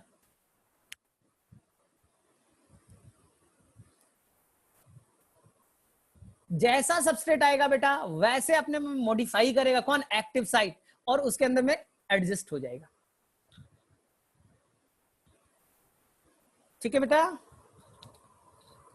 दोनों मॉडल क्लियर है सभी को? ठीक, चलो अब बोल रहे बेटा एंजाइम को इनहिबिट कौन करेगा? Enzyme inhibitor. तो बोलेगा सर ये वाला आता है मुझे, बहुत अच्छे से हम लोगों ने पढ़ा है। ये एंजाइम है बेटा, ये एंजाइम, ये बेटा सबस्ट्रेट, और ये बेटा है इनहिबिटर, जो उसी की तरह लगभग दिखने वाला है बेटा। देखो ना, लगभग लगभग दोनों का पोर्शन देखो बेटा, ये वाला पोर्शन देखो ना जो बाइंड करने वाला है, यहां से यहां तक के पोर्शन देखो बेटा, दोनों सिमिलर ही तो है। इसका नाम है बेटा इनहिबिटर। एक्टिव साइट से दोनों फाइट कर रहे बेटा, एक्टिव साइट से बाइंड करने के लिए सबस्टेट भी फाइट कर रहा है और इनहिबिटर भी। क्यों? दोनों सिमिलर तो दिख रहे हैं। जिसका अमाउंट ज्यादा होगा, जिसका अमाउंट ज्यादा होगा वो एक्टिव साइट में जाके फिट हो जाएगा, बाइंड कर जाएगा। इसे कहेंगे कॉम्पिटिटिव इनहिबिशन। बेटा तुम्हें एग्जाम देना है एम्स का, तुम्हारे तरफ 15 लाख लोग हैं, सब तुम्हारे कॉम्पिटिटर है, सभी को एम्स में उस सीट पे जाना है बेटा। जो ज्यादा अमाउंट में पढ़ाई करेगा, जिसके ज्यादा मार्क्स आएंगे वो फिट हो जाएगा। एम्स में उसे जगह मिलेगा बेटा, बेंच मिलेगा पढ़ने के लिए। तुम्हें नहीं मिलेगा, तुम्हारा क्या है बेटा, तुमने पढ़ाई नहीं की, तुमने टाइम कम दिया, तुम्हारा कंसंट्रेशन कम है, तो जिसका कंसंट्रेशन ज्यादा वो जाके फिट हो जाएगा। क्लियर है बेटा? इसी को कहेंगे कॉम्पिटिटिव इनहिबिशन। क्लियर है? तो सबसे अच्छा एग्जांपल है बेटा, इसका एक एंजाइम है जिसका नाम है बेटा succinate dehydrogenase, SDH, succinate dehydrogenase. Substrate का नाम है बेटा सक्सिनिक एसिड या सक्सिनेट। और ये बेटा उसी की तरह दिखने में एक है जिसका नाम है बेटा मैलोनेट। मैलोनेट ये इनहिबिटर है बेटा जिसका नाम है मैलोनेट, और ये बेटा है सक्सिनेट। जिसका अमाउंट ज्यादा है, अगर इनहिबिटर का अमाउंट ज्यादा है तो इनहिबिटर जाके वहां बाइंड कर जाएगा, ब्लॉक कर देगा। सबस्ट्रेट ज्यादा है, सबस्ट्रेट जाके बाइंड करेगा। इसी को कहते हैं कॉम्पिटिटिव इनहिबिशन। लेकिन बेटा ये रिवर्सिबल होगा। अगर यहां पर इनहिबिटर जाके बाइंड हो गया है, मैंने बोला था ना कोई कोवैलेंट बॉन्ड तो बनता नहीं है सबस्ट्रेट और प्रोडक्ट सबस्ट्रेट और एंजाइम के बीच या इनहिबिटर के बीच। तो अगर रैंडम मोशन बढ़ा दो, सबस्ट्रेट का अमाउंट बढ़ा दे, सबस्ट्रेट बढ़ा दे, सबस्ट्रेट बढ़ा दे, सबस्ट्रेट बढ़ा दे, अब बेटा क्या होगा? ये सबस्ट्रेट इस जगह को एक्यूपाई कर सकता है अगर कंसंट्रेशन सबस्ट्रेट का बढ़ा दो, तो ये कहलाएगा बेटा रिवर्सिबल। तो कॉम्पिटिटिव इनहिबिशन कैसे बेटा? रिवर्सिबल है। तो मुझे बताओ कॉम्पिटिटिव इनहिबिशन में किसी बच्चे को कोई प्रॉब्लम? कोई भी बच्चा जिसे प्रॉब्लम है कॉम्पिटिटिव इनहिबिशन में, एग्जांपल याद रखना, succinate dehydrogenase, substrate succinic acid, inhibitor malonate, reversible है, इट इज अ रिवर्सिबल। शानिका मुझे फटाफट चैट में बोल दो बेटा। ठीक है बेटा, किसी को कोई कंफ्यूजन नहीं? चलो अब देखो ध्यान से, ध्यान से, हम लोग बैक्टीरिया को मारने के लिए ये टेक्निक यूज करते हैं। ये केमिस्ट्री में पढ़ना था। कुछ है ना एवरीडे लाइफ, ड्रग, क्या है कुछ चैप्टर का नाम है ना केमिस्ट्री में, एवरीडे लाइफ, वहां का मैं कॉन्सेप्ट ले रहा हूं बेटा, मेरा बायो का नहीं है, बायो का नहीं है। यहाँ देखो एक एंजाइम है बेटा जिसका नाम है बेटा फॉलिक एसिड सिंथेटेज, जो फॉलिक एसिड बनाता है। क्या बनाता है बेटा? फॉलिक एसिड, इसलिए नाम है बेटा फॉलिक एसिड सिंथेटेज। सबस्ट्रेट का नाम है बेटा पाबा, पारा एमिनो बेंजोइक एसिड। ठीक है, कहानी सुनना, नाम वाम में मत जाओ। पारा एमिनो बेंजोइक एसिड कहां फिट होगा बेटा? Active site. ठीक, एंजाइम से बाइंड किया and they will convert into the product. Product is known as बेटा फॉलिक एसिड। क्या बना बेटा? Folic acid. And folic acid is essential for the formation of DNA, formation of DNA. तो bacteria के अंदर DNA चाहिए, bacteria है ना, बैक्टीरिया डबल होता है हमारे बॉडी में जाकर के, तो डीएनए भी अपने आप को डबल करेगा बेटा। तो डीएनए के डबलिंग को रेप्लिकेशन कहते हैं। तो नया डीएनए बनाने के लिए क्या चाहिए बेटा? Folic acid. और फॉलिक एसिड बनाने के लिए एंजाइम चाहिए क्या बेटा? Folic acid synthetase. क्लियर है बेटा? तो मेरे अंदर बैक्टीरिया इंटर किया, भाई साहब बैक्टीरिया इंटर कर गया, और बैक्टीरिया अपने मजे में एंजाइम है बेटा फॉलिक एसिड सिंथेटेज। और यहां सबस्ट्रेट कौन है बेटा? पाबा। पाबा जाके बाइंड करने वाला है। साइंटिस्ट ने एक दवा बनाया, साइंटिस्ट ने एक दवा बनाया बेटा जिसका नाम है सल्फा ड्रग। उसमें सल्फर होंगे, सल्फर, सल्फर ड्रग बेटा सिमिलर दिखेगा किसके बेटा? पाबा के, सबस्ट्रेट के। तो सल्फर ड्रग कैसा एक्ट करेगा बेटा? इनहिबिटर। और यहां क्या है बेटा? ये सबस्ट्रेट। अगर यहां पर सल्फर ड्रग जाके बाइंड कर जाए, इनहिबिटर जाके बाइंड कर जाए, एंजाइम ब्लॉक। एंजाइम अगर ब्लॉक हो गया बेटा तो फॉलिक एसिड नहीं बनेगा, फॉलिक एसिड नहीं बना तो डीएनए नहीं बनेगा, डीएनए नहीं बना तो बैक्टीरिया का ग्रोथ नहीं होगा, बैक्टीरिया आपके बॉडी में किल हो जाएगा। इसलिए बैक्टीरिया को मारने के लिए हम लोग ड्रग यूज करते हैं, सल्फर कंटेनिंग वाला बेटा, सल्फर ड्रग। याद करो, आपने केमिस्ट्री में पढ़ा था। अब मुझे बताओ किसी बच्चे को इस कॉन्सेप्ट में प्रॉब्लम? हाँ, sulphur drug is the inhibitor of PABA. कुछ नहीं बेटा, उसी की तरह। इसलिए देखो बेटा साइंटिस्ट लोग ढूंढते हैं ऐसा टेक्निक कि जाके आपके एक्टिव साइट को ब्लॉक करे। ठीक, तो किसी बच्चे को प्रॉब्लम नहीं है। चलो अब देखो ध्यान से। अब सेकेंड आओ बेटा नॉन कॉम्पिटिटिव इनहिबिशन। कौन सा इनहिबिशन बेटा? Non competitive. ये देखो बेटा, ये एंजाइम और ये एक्टिव साइट, अलग अलग बुक में अलग अलग पढ़ा देते, तुम सिंपल समझो। ये बेटा एक्टिव साइट है, ये व्हाइट वाला एक्टिव साइट है, और ये बेटा है substrate, this is the substrate, this is the substrate, और ये बेटा ग्रीन वाला इनहिबिटर। क्या सबस्ट्रेट इनहिबिटर एक दूसरे के सिमिलर हैं? होमोलोगस है क्या? एक समान दिख रहे हैं? बोले नहीं सर, वो कहां ट्रायंगल में दिख रहा है, वो स्क्वायर में दिख रहा है, कोई सिमिलरिटी नहीं है। तो नॉन कॉम्पिटिटिव में पहला रूल, कोई सिमिलरिटी नहीं है बेटा तुम में और इनहिबिटर में। सबस्ट्रेट अलग, इनहिबिटर अलग। तो बोलेंगे सर इनहिबिटर कहां बाइंड करेगा? वहां तो फिट ही नहीं हो सकता। एक्टिव साइड में फिट भी नहीं करना है। देखो क्या होगा, ये बेटा ध्यान से देखना, देखो ध्यान से। इनहिबिटर बेटा जाकर के बाइंड किया अदर देन एक्टिव साइट। कहां बाइंड किया बेटा? एक्टिव साइट के अलावा कोई और जगह पे। कुछ जगह ये लिखा है बेटा कि they will bind with the allosteric site, मत जाओ उसमें। तुम्हें बस ये याद रखो अदर देन एक्टिव साइट, और एक्टिव साइट को खींच देगा बेटा। बोला था ना कि जो एक्टिव साइट है बेटा, इंड्यूस फिट मॉडल में क्या था कि बेटा आप उसको इंड्यूस कर सकते हो, उसको चेंज कर सकते हो। तो आपका जो एक्टिव साइट है बेटा वो तो चेंज हो गया। अब क्या यहां सबस्ट्रेट बाइंड कर पाएगा? बोले नहीं सर, एक्टिव साइट खराब हो चुका है और इनहिबिटर वहां नहीं बाइंड किया है। इसी को कहते हैं बेटा नॉन कॉम्पिटिटिव इनहिबिशन, जहां inhibitor other than other than active site bind करेगा। वो एक्टिव साइट से बाइंड नहीं करेगा बेटा, वो एक्टिव साइट के शेप को डिफॉर्म करेगा जिससे कि उससे सबस्ट्रेट बाइंड ना कर पाए। सबसे अच्छा एग्जांपल मेरे में से 10 बार पूछा है नीट के एग्जाम में, सबसे अच्छा एग्जांपल बेटा एक एंजाइम है जिसका नाम है बेटा साइटोक्रोम, साइटोक्रोम ऑक्सीडेज। बोले सर ये तो पढ़ा है मैंने कहीं, बस रिस्पिरेशन में पढ़ा था बेटा, कॉम्प्लेक्स 5 इसे कहते थे, कॉम्प्लेक्स 5 है बेटा, complex 4 not the complex 5, complex 5 तो आपका F0F1 पार्टिकल था। हाँ, साइटोक्रोम ऑक्सीडेज, इसको बेटा ब्लॉक करेगा इस एंजाइम को, कौन जानते हो? साइनाइड। इसलिए बेटा साइनाइड पॉइजनस चीज है, लोग खाएंगे मर जाएंगे। बोले सर कैसे मर जाएंगे?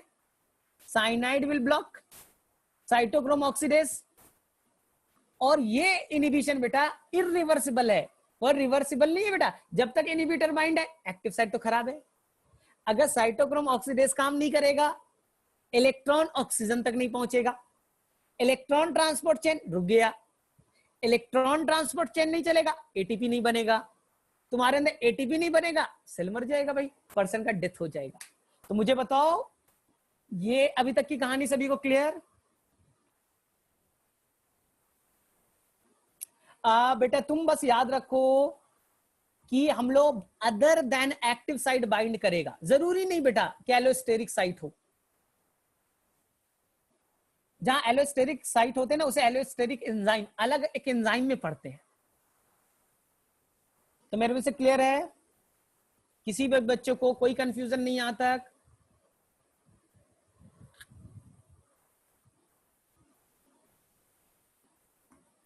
ठीक है, चलो। अब मुझे किसी बच्चे ने बोला था कि शायद वी मैक्स वाले में प्रॉब्लम है, केम में प्रॉब्लम है ना। अब मैं लगभग चीज मैं एंजाइम का बता चुका हूं, अब मैं तुम्हारा डाउट्स वाले पार्ट पे आऊंगा कि कौन कौन से चीजें समझ में नहीं आए। तो मुझे लगता है कि तुम्हें केम में प्रॉब्लम था, कल टाइम कम था इसलिए मैं पूरा बता नहीं पाया था। फिर भी बेटा फटाफट सभी बच्चे एक एक टाइप करो, जिनको एंजाइम में अभी भी कोई चीज में प्रॉब्लम है मैं एक्सप्लेन कर दूंगा सिंपल वे में।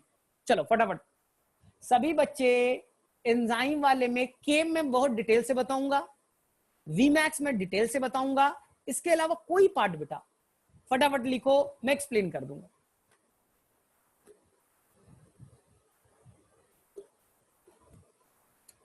क्योंकि इसके बाद फटाफट मुझे प्रोटीन पढ़ाना है और एंजाइम बड़ा इंपॉर्टेंट है, 2 क्वेश्चन तो आते ही आते हैं। तो अगर किसी भी बच्चों को सबस्ट्रेट कंसंट्रेशन ये बताने वाला बेटा, वीमैक्स केम बताने वाला हूं। अदिति और बोलो बेटा सर केम, हाँ बेटा सेम चीज मैं बता रहा हूं।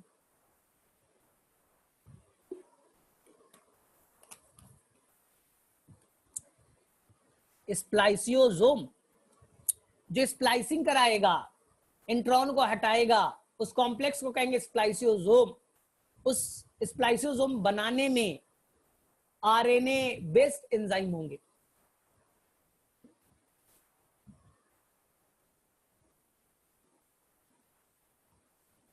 बफर सॉल्यूशन में प्रॉब्लम है, बफर सॉल्यूशन कहां से आ गया?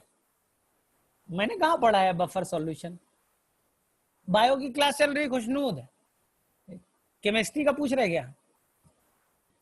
ठीक है, सबस्ट्रेट कंसंट्रेशन ऑल, ठीक है। चलो देखो ध्यान से सुनना। सिंपल दिमाग में एक चीज फिट करो, ये मैंने ट्यूब लिया बेटा और इसके अंदर में 1 2 3 4 और 5 एंजाइम है। बॉटल दिख रहा है, तुम्हारे पास भी होगा, लेके बैठे होगे। मान लो बेटा इसके अंदर में 5 एंजाइम है। बोले हाँ सर समझ में आ गया, 5 एंजाइम है। अब मैं बेटा इन दोनों के बीच में एक्स और वाई एक्सिस प्लॉट कर रहा हूं, ठीक है। एक्स वाई थोड़ा समझ में आ रहा है, ये वाई है ये एक्स है, ठीक है। एक्स की तरफ बेटा मैं सबस्ट्रेट का कंसंट्रेशन बढ़ाऊंगा। अभी इसके अंदर कोई सबस्ट्रेट नहीं बेटा, zero substrate, they have no substrate, they have the zero substrate, ठीक। तो बोलेगा सबस्ट्रेट है ही नहीं, सही है, तो एंजाइम तो बाइंड करेगा नहीं, प्रोडक्ट तो बनेगा नहीं, तो रेट ऑफ रिएक्शन 0 होगा। तो मैं यही तो बोल रहा हूं, रेट ऑफ रिएक्शन 0 है, रेट ऑफ रिएक्शन 0 है। हम लोग रेट ऑफ रिएक्शन पढ़ रहे हैं बेटा, वेलोसिटी इसी को कहेंगे, पर यूनिट टाइम कितने तेजी से रिएक्शन बढ़ रहा है। बोले सर अभी सबस्ट्रेट है ही नहीं तो रेट रिएक्शन होगा कहां, जीरो है। अब जैसे ही मैंने सबस्ट्रेट डाला, सोचो मैंने यहां पर एंजाइम रखा था बेटा, सारे एंजाइम 6 एंजाइम 1 2 3 4 5 5 और 6 सारे एंजाइम बेटा फ्री है, सभी के एक्टिव साइट फ्री है। बोले हाँ सर समझ में आ गया, रेट ऑफ रिएक्शन जीरो है। जैसे ही तुम सबस्ट्रेट ऐड करोगे, जैसे ही मैंने यहाँ ब्लू वाला सबस्ट्रेट डाला बेटा, ब्लू वाला सबस्ट्रेट, एंजाइम रैंडमली टकराएगा किससे बेटा, सबस्ट्रेट से। एंड एंजाइम और सबस्ट्रेट जब बाइंड करेंगे तो रिएक्शन इंक्रीज होगा, तो रेट ऑफ रिएक्शन बढ़ेगा, इसी को कहेंगे वेलोसिटी विल इंक्रीज। तो जैसे ही मैंने सबस्ट्रेट डाला तो रेट ऑफ रिएक्शन बढ़ेगा, रेट ऑफ रिएक्शन बढ़ेगा। बोले सर और सबस्ट्रेट डालेंगे, और डालेंगे और रेट ऑफ रिएक्शन बढ़ेगा। सर और सबस्ट्रेट डालेंगे, और सबस्ट्रेट का कंसंट्रेट और वेलोसिटी बढ़ेगी। एक टाइम तो आएगा कि आपके सारे एंजाइम के एक्टिव साइट सबस्ट्रेट से बाइंड कर चुके होंगे। देखो यहां पास आपके यहां पास क्या बेटा, एंजाइम किससे बाइंड कर गया, ये सारे enzyme enzyme enzyme enzyme enzyme 4 6 enzyme, सभी एंजाइम किससे बाइंड कर गए बेटा, सबस्ट्रेट से सबस्ट्रेट से सबस्ट्रेट से सबस्ट्रेट से। तो अब बोलो इसी को तो सैचुरेट कहेंगे। तुम्हारे 6 हाथ थे, सभी के हाथ में भाई किससे बाइंड कर चुका बेटा, सबस्ट्रेट से। अब और सबस्ट्रेट बढ़ाओ। बोले सर क्या मजाक कर रहे हो, अब एंजाइम में एक्टिव साइट तो बचा ही नहीं है, तो सबस्ट्रेट बढ़ाएंगे तो कोई असर पड़ेगा। तो वही तो मैं बोल रहा हूं, और सबस्ट्रेट बढ़ाओ बेटा, और सबस्ट्रेट बढ़ाओ तो कोई असर पड़ेगा क्या, वो तो सैचुरेट हो गया। आया समझ में, तो फ्लैट हो जाएगा, और सबस्ट्रेट बढ़ाओ। बोले सर 6 एंजाइम था, 6 एक्टिव साइट थे, सबस्ट्रेट उससे जाके बाइंड हो चुका है, अब बढ़ाने से क्या फर्क पड़ेगा सर। तो आपने यहां पास मैक्सिमम वेलोसिटी अचीव कर ली, इसी को मैं कहता हूं बेटा वी मैक्स। आपने इस सबस्ट्रेट कंसंट्रेशन पे मैक्सिमम वेलोसिटी को अचीव किया, इसी को कहेंगे बेटा वी मैक्स, जहां पर मैक्सिमम वेलोसिटी अचीव होगा। क्लियर है ना बेटा, ये हम लोगों को मास्टर डिग्री में कराया जाता था। कैसे कराया जाता था बेटा, तो ये एक ट्यूब देते थे, ठीक, और उसके अंदर में मान लो कि 6 एंजाइम है, तो हम लोगों को डाला जाता था बेटा, डाला सबस्ट्रेट, तुरंत रेट ऑफ रिएक्शन को मेजर किया कंप्यूटर में, फिर और सबस्ट्रेट डाला तो देखा रेट ऑफ रिएक्शन ज्यादा, और सबस्ट्रेट डाला रेट ऑफ रिएक्शन ज्यादा, फिर देखा बेटा सबस्ट्रेट ऐड कर रहे कोई फर्क नहीं पड़ रहा है, सबस्ट्रेट ऐड किया कोई फर्क नहीं पड़ रहा, यानी कि दे विल सैचुरेट। तो मुझे बताओ वी मैक्स में किसी बच्चे को प्रॉब्लम नहीं। अब मैं क्या करने वाला हूं, आधा वी मैक्स का आधा बेटा, ये वी मैक्स है तो उसका आधा मुझे लग रहा है यहां होगा, वी मैक्स का आधा ये है बेटा, मैक्सिमम वेलोसिटी का हाफ कर दिया। तो वी मैक्स का आधा कब होगा बेटा, जब आधा एंजाइम सबस्ट्रेट से बाइंड किया होगा। तो देखो ना यहां, ये एंजाइम 1 2 3 3 एंजाइम किससे बाइंड कर चुके बेटा, सबस्ट्रेट से सबस्ट्रेट से सबस्ट्रेट से। बाकी 3 एंजाइम बेटा फ्री है ना, आधे एक्टिव साइट ब्लॉक और आधे एक्टिव साइट फ्री। देखो बाकी 3 एंजाइम फ्री में घूम रहे हैं। उस सबस्ट्रेट को बेटा, उस सबस्ट्रेट को जहां पास वी मैक्स का आधा पहुंचेगा, इस सबस्ट्रेट को कहूंगा बेटा Km। तो व्हाट इज द Km बेटा, Km उतना सबस्ट्रेट जहां पर वी मैक्स का आधे को अचीव किया जाएगा। अब मुझे बताओ, किसी भी बच्चे को कोई टेंशन नहीं, वी मैक्स का आधा कर दो, जितने सबस्ट्रेट पे वी मैक्स अपने आधे को अचीव करेगा, आधा एक्टिव साइट ब्लॉक हुआ होगा, उसी सबस्ट्रेट के कंसंट्रेशन को क्या कहेंगे बेटा, Km। अब मुझे बताओ किसी बच्चे को वी मैक्स और Km में कंफ्यूजन,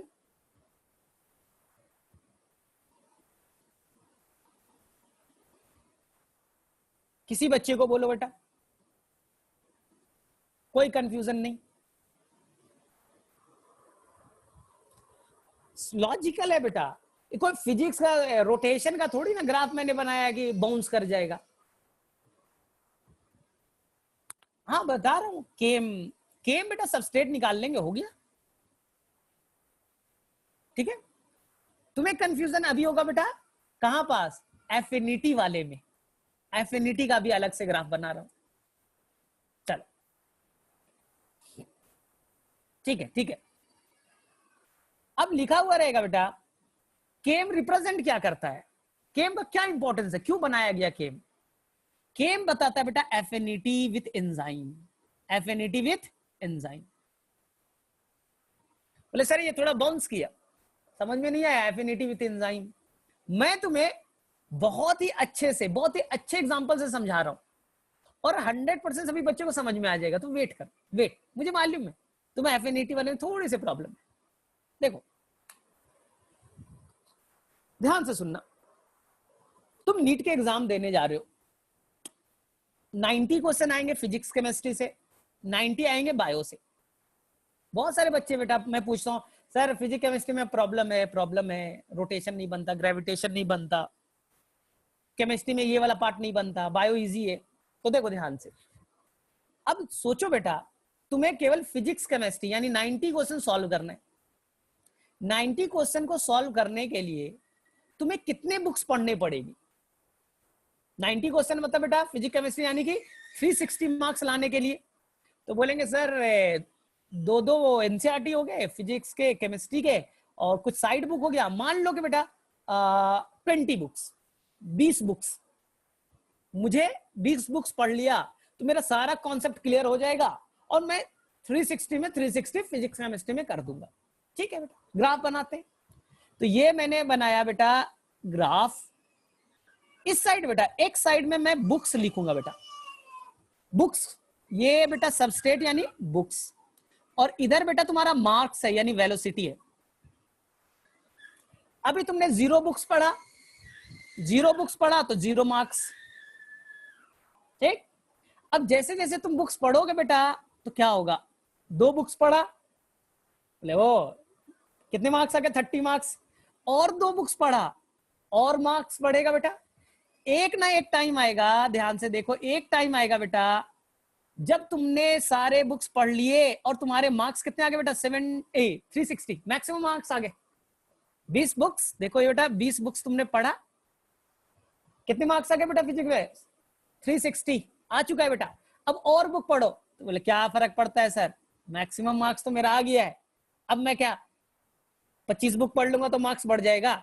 जितना मैंने पढ़ा सारा क्वेश्चन मेरा करेक्ट है, 100%, 360 मार्क्स है, हो गया बेटा मैक्सिमम वेलोसिटी कितना, 360 मार्क्स। कितने बुक्स पढ़ने पड़े बेटा, 20, सबस्टेट बेटा कितना 20, वी मैक्स 360। अब देखो केम कैसे निकालेंगे बेटा, बोले ओ सर अब तो इजी है, केम आपने बोला था आधा मार्क्स लाने के लिए। अब 180 मार्क्स लाने के लिए तुम्हें कितना बुक पढ़ना पड़ेगा बताओ बेटा, 180 मार्क्स लाने के लिए तो तुम्हें कितना बुक पढ़ना पड़ा, 10, तो केम का वैल्यू हो गया बेटा 10। केम का कितना वैल्यू हो गया बेटा 10। आ गया समझ में, क्लियर है। केम कैसे निकाला, कितने बुक पढ़ने पे आधे मार्क्स आएंगे, तो केम मैंने निकाल लिया, नंबर ऑफ बुक्स 10। क्लियर है, यहां तक किसी बच्चे को कोई कंफ्यूजन नहीं। अब देखो, अब इधर वाला जो ग्राफ मैं बना रहा हूं वो बना रहा हूं बेटा बायो वाला। किसका बना रहा हूं बेटा, बायो का। ध्यान से देखो, अब बोलेंगे सर बायो में भी मुझे 360 लाना है, टॉप करना है एग्जाम में। बोले ठीक है करो टॉप। सर बायो पढ़ने के लिए कितने बुक्स, मैं बोलूंगा कि ऐसा करो एनसीईआरटी के 2 बुक्स पढ़ लो और मेरा क्लास जो मैं नोट्स भेजता हूं वो पढ़ लो और मेरा लेक्चर कर लो। 4 चीज बस, 2 बुक एनसीईआरटी, एक जो मैं लेक्चर डिलीवर कर रहा हूं, लेक्चर को देखो, और तीसरा क्या है बेटा, जो मैं पीडीएफ भेजता हूं, नोट्स भेजता हूं, उसको पढ़ लो। बोले ओ सर यानी कि 4 बुक्स में, यानी कि मुझे केवल 4 बुक्स ही पढ़ना है बेटा और मेरे 360 मार्क्स आ गए। तो देखो 4 बुक्स पढ़ के मेरे 360 आ जाएंगे ना। कितने हैं बेटा, उसके बाद में कितना बुक पढ़ लो कोई फर्क नहीं है, 4 बुक मैंने पढ़ाया तुम्हारे 360 आ गए। तो बोलेंगे सर केम वैल्यू, बोले अब केम निकालना तो आसान है, आधा लाना है बेटा, तो कितने बुक हो गए बेटा, केवल 2 हो गए, तो केम यहां पर कितना हुआ बेटा 2। तो देखो यहां पर 4 बुक में क्यों आपके 360 आए, आपकी एफिनिटी ज्यादा थी। तो अगर एंजाइम की एफिनिटी सबस्ट्रेट से ज्यादा होगी तो केम बेटा कम तो होगा, देखो ना 2 ही तुम्हारी अच्छी है बेटा, तुम ग्रास्पिंग पावर, बायो पढ़ने का रेट तुम्हारा अच्छा है, बहुत जल्दी समझ में आता है। तो केवल केम कितना है बेटा 2, क्योंकि 4 बुक्स पढ़ के आपको कितना आ रहा था 360, 180 लाने के लिए कितना था बेटा 2 बुक्स। अब इधर बताओ फिजिक्स केमिस्ट्री में कितना था बेटा 10।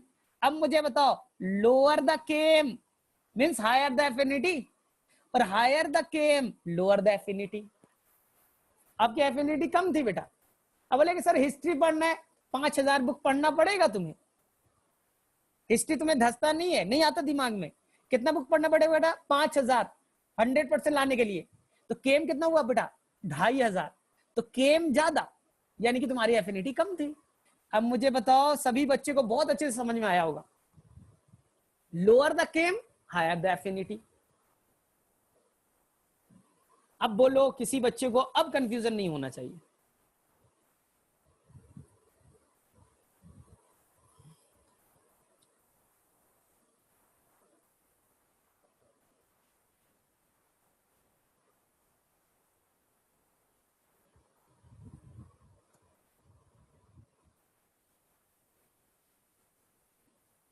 किसी बच्चे को कोई कंफ्यूजन में रहो?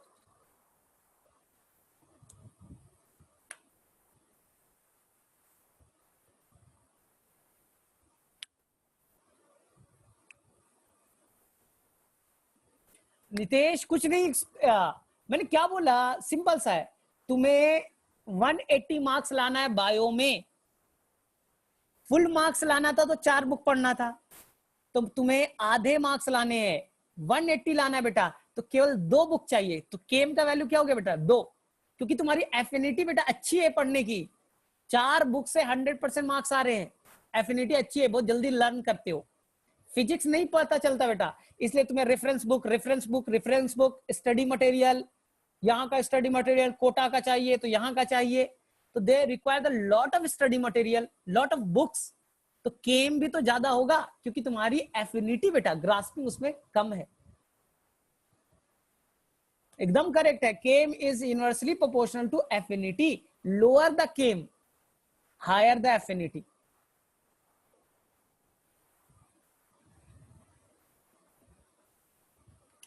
एक और ग्राफ से बताता हूं, एक और ग्राफ, बहुत है उपाय बेटा, कहानी बस सुनना है तुम्हें। एंजाइम है बेटा rubisco, rubisco is the dual enzyme, they can bind with the CO2 as well as O2। Dual activity है, बताया था ना तुम्हें, अगर फोटोसिंथेसिस किया होगा बेटा तो ये एक्टिव साइट है, यहां से CO2 भी बाइंड कर सकता है और यहां से O2 भी बाइंड कर सकता है, बट रुबिस्को की एफिनिटी CO2 से ज्यादा है बेटा और O2 से कम है। तो मैं पहले CO2 वाला ग्राफ बना रहा हूं, CO2 से एफिनिटी ज्यादा है बेटा, CO2 से एफिनिटी ज्यादा है, तो कम सबस्टेट पे बेटा, कम सबस्टेट पे वो Vmax पे पहुंचेगा। Vmax का आधा बेटा Km,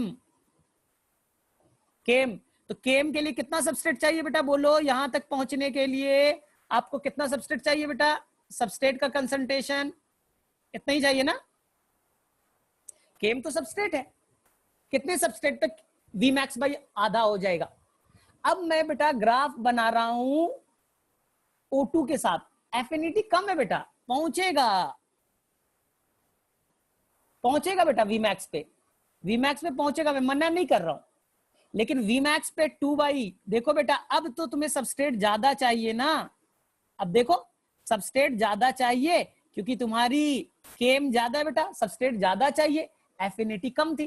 तो अगर रुबिस्को की केम अगर लिखेंगे तो बोलेगा कि सर किसके साथ, पहले बताइए, CO2 के साथ, तो मान लो ये 0.1 है, तो अगर बेटा O2 के साथ लिखोगे बेटा तो ये हो सकता है 5 होगा, CO2 के साथ बेटा कम है, केम वैल्यू कम आया, एफिनिटी ज्यादा था, जल्दी सैचुरेट हो जाता था। तो मुझे बताओ समझ में आया, ये बाउंस किया।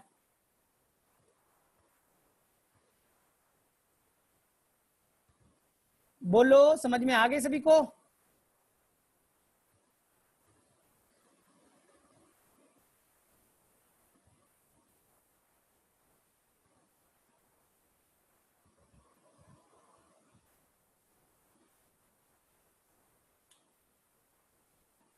मानसी बोलो क्या करना है बेटा? मैंने दोनों का ग्राफ प्लॉट कर दिया। रुबिस्को डुअल एंजाइम था, CO2 से बाइंड, O2 से बाइंड, तो CO2 से एफिनिटी ज्यादा, Vmax पे जल्दी पहुंचेगा, तो Vmax पे जल्दी पहुंचा तो Km भी तो कम होगा।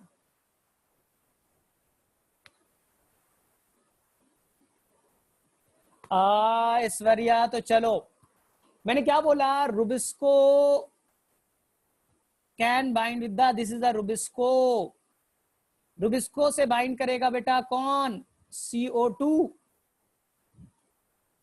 एफिनिटी ज्यादा, रुबिस्को से बाइंड कर सकता है बेटा O2, that's why they are called the dual enzyme, दोनों से बाइंड करेगा। लेकिन CO2 से एफिनिटी क्या है बेटा? ज्यादा है, O2 से क्या है बेटा? कम। तो CO2 से अगर ग्राफ प्लॉट करोगे, CO2 से अगर प्लॉट करोगे बेटा, एफिनिटी ज्यादा है ना, एफिनिटी ज्यादा है तो देखो ना सैचुरेशन भी तो जल्दी अचीव करेगा, Vmax पे जल्दी पहुंचेगा ना, कम सबस्ट्रेट चाहिए ना। अब देखो बेटा कम सबस्ट्रेट चाहिए, क्लियर है? तो Vmax बाई 2, Vmax बाई 2 केम होता है बेटा, तो केम कितना निकला बेटा? बेटा देखो यहाँ केम इतना है, केम क्या है बेटा? कितना सबस्ट्रेट Vmax पे 2 पे पहुंचने के लिए, हो गया। अब मैंने CO किसके साथ प्लॉट करना है बेटा? मुझे करना है O2 के साथ। O2 से बेटा एफिनिटी कम, चलो बेटा यहाँ O2 से एफिनिटी कम है, Vmax पे पहुंचा बेटा। अब मुझे बताओ Vmax बाई 2, Vmax बाई 2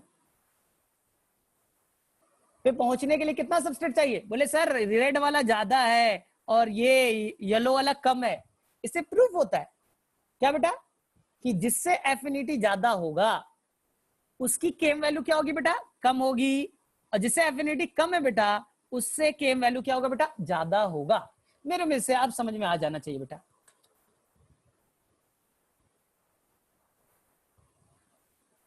तुम क्वेश्चन बनाओ और मुझसे डिस्कस कर लेना, ये कैसे क्वेश्चन आएंगे ये तो डिपेंड करेगा।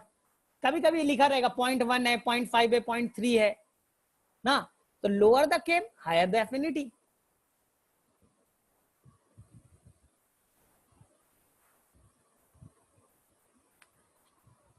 ठीक है, तो मेरे में से एंजाइम में सभी बच्चों को कोई इशू नहीं है। किसी बच्चे ने मुझे बोला था टेम्परेचर और पीएच वाला भी बता दीजिए। ठीक है बेटा, बता देता हूं, टेम्परेचर एंड पीएच वाला देखो आसान है। ये तुम वापस से बनाओ बेटा ग्राफ, और यहां तुम्हारे पास कितने एंजाइम है बेटा? 1 2 3 और 4, ठीक। और यहां बेटा सबस्ट्रेट भी है, यहां क्या है बेटा? इसके अंदर सबस्ट्रेट भी है, एस एस एस एस, लेकिन बेटा टेम्परेचर ही नहीं है। इसके अंदर में एंजाइम 4, सबस्ट्रेट भी 4, लेकिन बेटा टेम्परेचर कितना है? 0 डिग्री। 0 डिग्री पे तो सभी का मोशन सीज हो जाता है, रैंडम मोशन कम होगा, तो एंजाइम सबस्ट्रेट से बाइंड करेगा नहीं। इसलिए बेटा अल्ट्रा लो टेम्परेचर -196 पे रख दो, क्रायो प्रिजर्वेशन। एंजाइम है बेटा, एंजाइम है। एंजाइम बोलेगा मैं हूं भाई, मरा नहीं हूं, मैं इनएक्टिव हूं, कोलिजन नहीं करता हूं। अगर एंजाइम इनएक्टिव होगा तो रेट ऑफ रिएक्शन भी क्या होगा बेटा? स्लो, ना के बराबर। तो कोई सेल के अंदर मेटाबॉलिज्म भी नहीं होगा, इसलिए सेल बेटा जिंदा तो रहेगा, कोई मेटाबॉलिज्म नहीं होगा, इसलिए कोई एटीपी खर्च भी नहीं होगा बेटा। इसलिए हम अपने स्टेम सेल को, स्पर्म को, ओवम को हमने क्या कर दिया बेटा? रख दिया क्रायो प्रिजर्वेशन में। स्पर्म कई सालों तक काम करेगा बेटा, स्टेम सेल 10-20 साल तक काम करेगा, क्योंकि मैंने माइनस में टेम्परेचर रखा ना, तो वहां के अंदर के सारे एंजाइम इनएक्टिव है। अगर एंजाइम इनएक्टिव है तो रेट ऑफ रिएक्शन भी नहीं होगा, मेटाबॉलिज्म भी नहीं होगा, रिएक्शन में तो क्या चाहिए बेटा? एटीपी। बोले सर यहाँ पे एटीपी उटीपी नहीं, एनर्जी चाहिए नहीं, हम लोग सीज कर लिए अपने आप को। अब देखो ध्यान से, सेल को कोई रिस्पिरेशन भी नहीं करना है, कुछ नहीं करना है। अब देखो जैसे जैसे अब तुम टेम्परेचर बढ़ाओगे तो रैंडम कोलिजन बढ़ेगा, तो कोलिजन बढ़ेगा तो रेट ऑफ रिएक्शन भी बढ़ेगा। एंजाइम सबस्ट्रेट के क्लोज आया, और टेम्परेचर बढ़ाओ और बढ़ेगा बेटा, और एक टाइम आएगा कि वो ऑप्टिमम पे पहुंच जाएगा। ऑप्टिमम में था मैक्सिमम एक्टिविटी, वो टेम्परेचर जहां पर मैक्सिमम एक्टिविटी, मैक्सिमम वेलोसिटी को अचीव करे। ह्यूमन बीइंग के लिए कितना है बेटा? 37 डिग्री सेल्सियस, इसलिए हमारा बॉडी 37 रखता है। मैक्सिमम एक्टिविटी हमारे एंजाइम का करेगा 37। बोले सर उसके ज्यादा कर देंगे तो? जाओ गैस चूल्हे पे बैठ जाओ, बैठ जाओ, कोई दिक्कत नहीं है। गैस चूल्हे का टेम्परेचर बढ़ेगा 50, तो तुम्हारे एंजाइम जो है बेटा अभी कैसे थे? एक्टिव फॉर्म में, टर्शियरी स्ट्रक्चर। तो धीरे धीरे टेम्परेचर बढ़ाओगे एवं 50, क्या होगा बेटा? तो धीरे धीरे आपके एंजाइम जो टर्शियरी स्ट्रक्चर में था वो डीनेचर करेगा, टूटने लगेगा बेटा। अगर ये टूटने लगेगा, एंजाइम ही डीनेचर हो गया, तो रेट ऑफ रिएक्शन क्या होगा बेटा? Sharply down. ठीक है, तो 50 के एवं बेटा आपका एंजाइम बेटा डीनेचर हो जाता है। देखो डीनेचर ऐसा हो गया।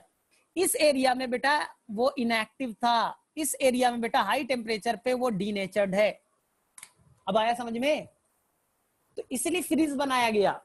फ्रीज के अंदर में बैक्टीरिया है बेटा, लेकिन बोलेगा मेरा एंजाइम काम नहीं कर रहा है, मैं खाने को कैसे डाइजेस्ट करूंगा, कैसे डिकम्पोज करूंगा।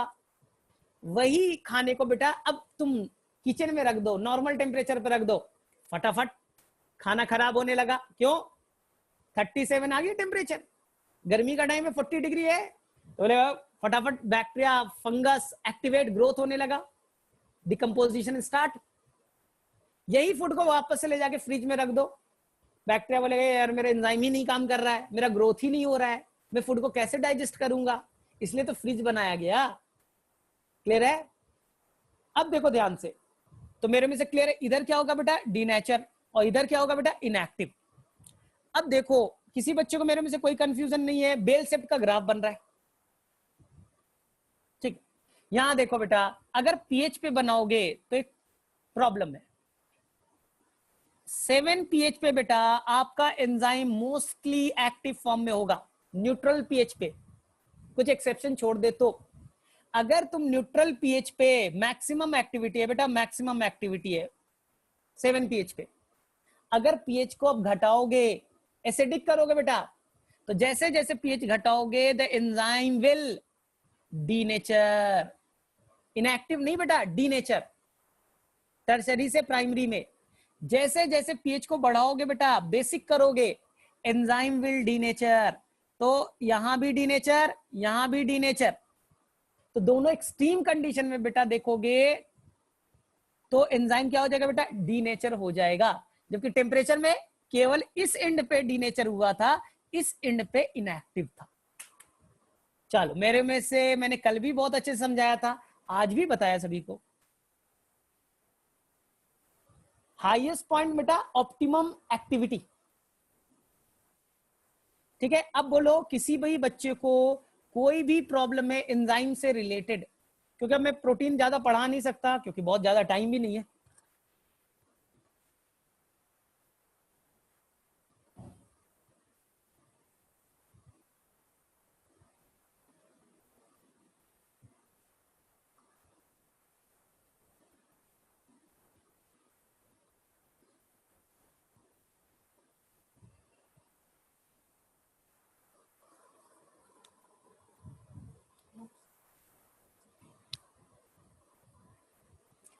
हाँ, मेरे वजह बेटा मैं भी अपने फेज में सबसे डिफिकल्ट पार्ट बेटा एंजाइम में ही मुझे लगता था।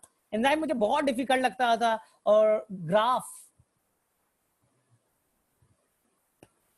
दोनों ग्राफ में बेटा डिफरेंस नहीं है। पीएच में मैंने बताया बेटा ग्राफ में डिफरेंस है, एक्टिविटी सेम है बेटा, ऐसे ही दोनों में सेम ग्राफ बनाया, पीएच को और टेम्परेचर को। लेकिन मैंने तुम्हारा थोड़ा सा इफर्ट जोड़ा है बेटा, सेम बेल शेप का ग्राफ बनेगा। बस ये आपको याद रखना है, यहां एंजाइम इनएक्टिव, यहां enzyme denature, enzyme denature, enzyme denature. ये समझ में आ रहा है सभी को?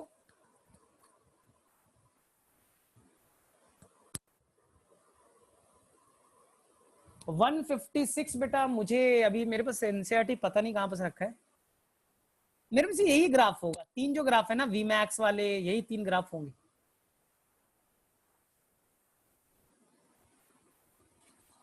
सना नहीं याद करना है कि हम लोग कॉम्पिटिटिव इनिबिशन करेंगे तो क्या होगा, नहीं पूछा जाता, बस याद कर लो। कॉम्पिटिटिव इनिबिशन में आप करोगे बेटा तो Vmax कांस्टेंट रहेगा, बस याद कर लो, कांस्टेंट, और Km विल इंक्रीज। तो बस ये लिख लो, आप ये लिख लो, कॉम्पिटिटिव इनिबिशन में Vmax will constant and Km will increase. क्योंकि इनिबिटर आ गया बेटा तो उसकी एफिनिटी घट रही है,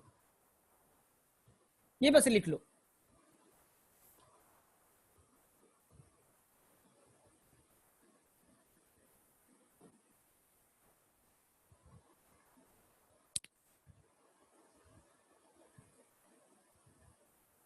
ठीक है, एक्टिवेशन एनर्जी वाला तो मैंने स्टार्टिंग में नहीं बताया था, बच्चों वाला, कि नर्सरी क्लास का बच्चा है, मूव करना चाहता है, ये लिख लिया सभी ने। Vmax constant came increase in the competitive inhibition. अब लिखो नॉन कॉम्पिटिटिव इनिबिशन, अब लिखो non competitive inhibition. Non competitive inhibition में बेटा Vmax विल डिक्रीज, क्योंकि नॉन कॉम्पिटिटिव क्या होता है बेटा, इरिवर्सिबल, और केम विल बेटा कांस्टेंट, उल्टा किया है बेटा, कांस्टेंट। बस ये याद कर लो। देखो मैं एक्सप्लेन करने में जाऊंगा तो वो टाइम लगेगा और कोई फायदा नहीं, क्योंकि एनसीईआरटी में है नहीं।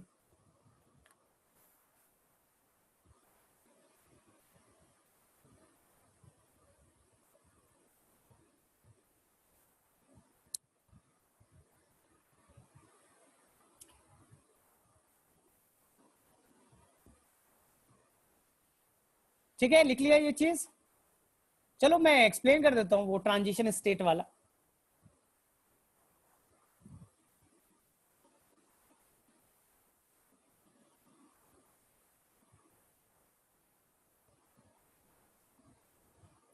ये ग्राफ बोल रहे हो ना तुम लोग,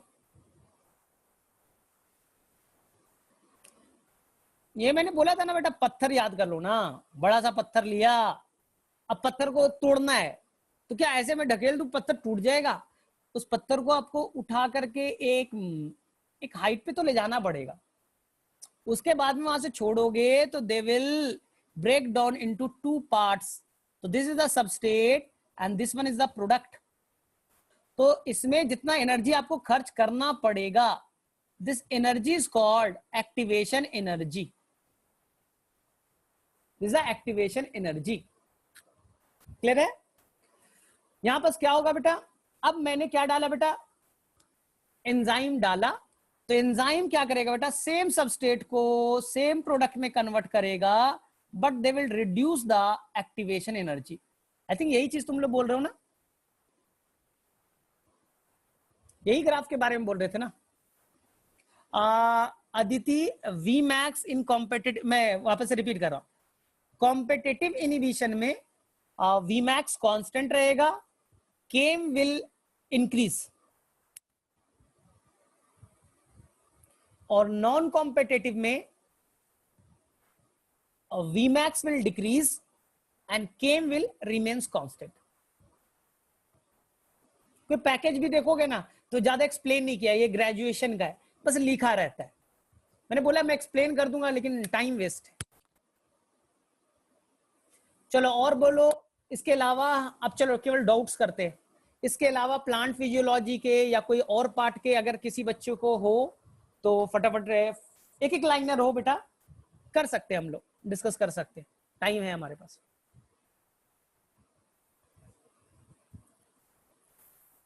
कैंप प्लांट बेटा, चलो अगले, थोड़ा सा टाइम लगेगा उसमें, कैंप प्लांट में। आज थोड़ा सा मैं तुम्हें आइडिया दे रहा हूं, तुम कैंप थोड़ा सा आइडिया में दे रहा हूं। कैंप प्लांट में बेटा रात में स्टोमाटा खुलता है, रात में स्टोमाटा खुलता है, और रात में अंदर में क्या जाएगा बेटा, CO2, यही होता है ना, रात में CO2 अंदर जाएगा। दिन में बेटा स्टोमाटा बंद होता है, दिन में स्टोमाटा बंद होगा, तो रात और दिन का थोड़ा डिफर करेगा बेटा, तो मैं अगले क्लास में थोड़ा डिटेल से बता दूंगा इसे। तो वही है, रात और दिन में क्या होगा बेटा, एक टाइम स्टोमाटा तो उल्टा होता है ना यहाँ,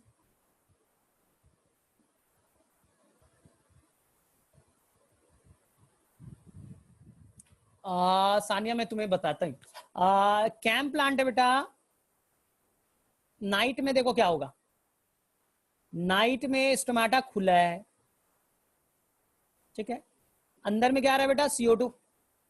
लेकिन अंदर में बेटा मीजोफिल सेल जो है ना, दिस द मीजोफिल सेल, ये रिस्पिरेशन से क्या बनाते हैं बेटा, रात में रिस्पिरेशन चलता है, फोटोसिंथेसिस तो चलता नहीं, तो ये क्या रिलीज करेंगे बेटा, CO2। अंदर के लीफ के सारे सेल क्या बनाएंगे बेटा, CO2। लेकिन इस CO2 को पकड़ लेगा कौन बेटा, PEPCO, and they will convert into the malic acid and stored inside the vacuole. तो आपने क्या किया बेटा, कोई भी CO2 को रिलीज नहीं किया, जबकि रिस्पिरेशन के लिए O2 तो गेन किया होगा।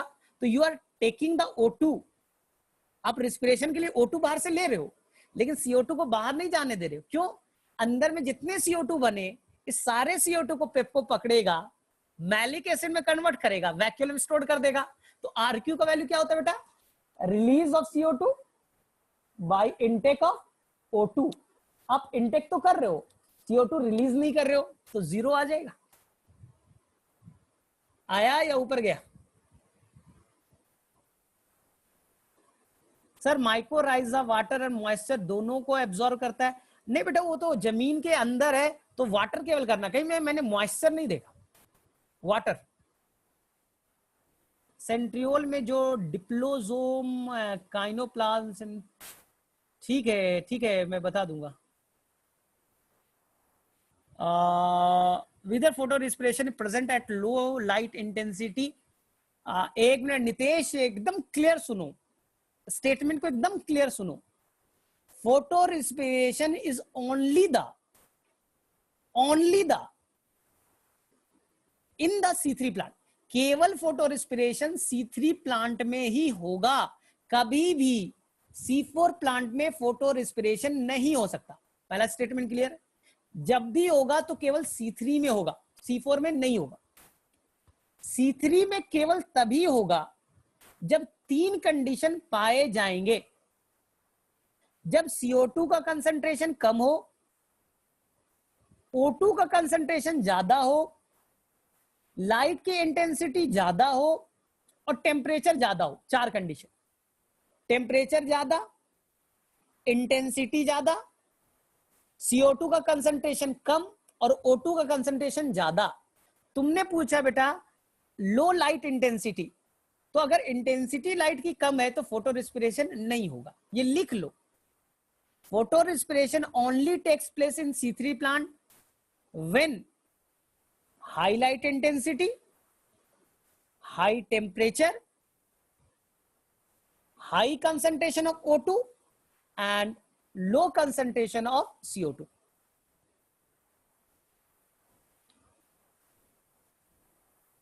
नितेश बोलो बेटा, और कुछ है? केशव मत करो, एनसीईआरटी में नहीं है। एलोस्टेरिक एंजाइम जो होता है बेटा, वो केम को फॉलो नहीं करता। अब क्यों नहीं करता, डिटेल में नहीं जाना। They will not follow the came rule.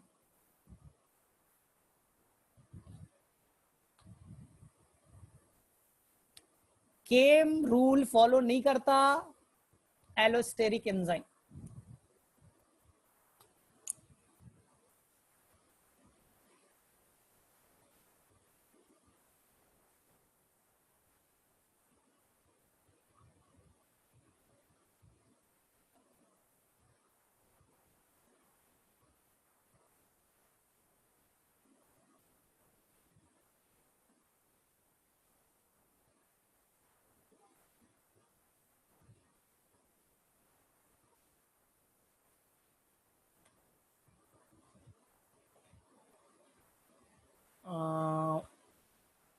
Meenakshi ma'am,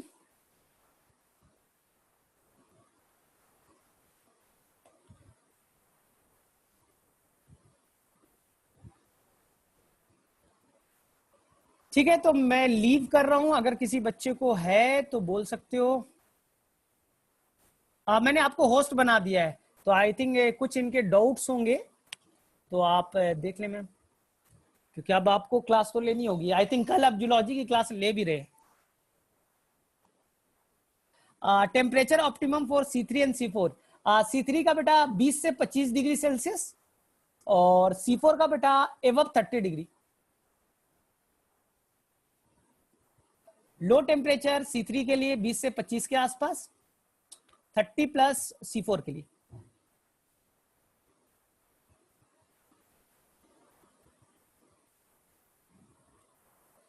तो मैम अभी जुड़ गई है, शायद तुम्हारी कल जियोलॉजी की क्लास भी मैम लेंगी। मैम सुन पा रहे हो मुझे?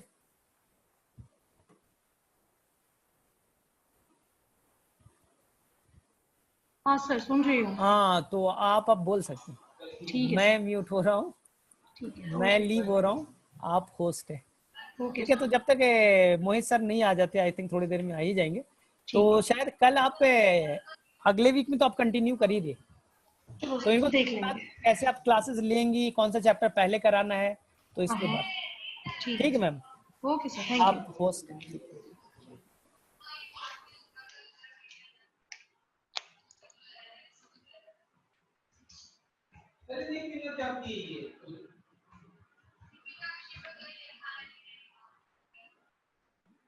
नहीं पीना चाहिए, बोतल का इस्तेमाल कर दिया।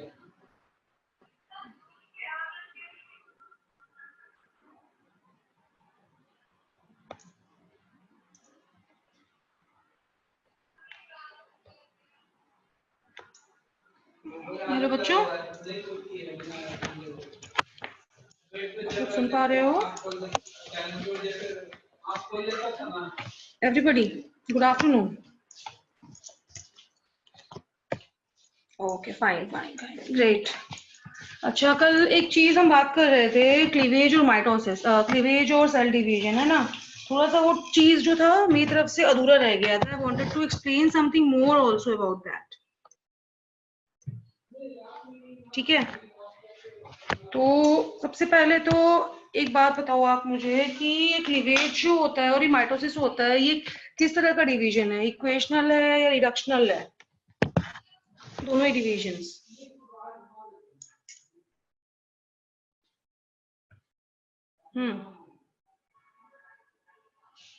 दोनों इक्वेशनल है, ठीक है, सही बात है, एकदम एकदम सही। दोनों ही इक्वेशनल डिवीजन्स होते हैं। तो कल क्लियर हो गई थी ये बात हमारी काफी, कि क्लीवेज हम तब तक बात करेंगे क्लीवेज की जब तक पर्टिकुलर मास जो होगा उसका इंक्रीज नहीं होगा, है ना, जब तक उसका साइज बड़ा नहीं होगा। और माइटोसिस में क्या होता है, साइज बड़ा होता है। ठीक है, माइटोसिस में साइज बड़ा होता जाएगा और क्लीवेज में क्या होगा, साइज उतना ही रहेगा। ठीक है, क्लियर है? कल इस चीज से बात हो रही थी हमारी। ठीक है, और कुछ डाउट्स हैं आपके जूलॉजी में अभी के लिए? सिंस अभी थोड़ा सा एक टाइम होगा फिर आपके फिजिक्स की क्लास स्टार्ट हो जाएगी। नर्व कंडक्शन, नर्व कंडक्शन में क्या पूछना है बताओ नितेश, क्या पूछना है नर्व कंडक्शन में?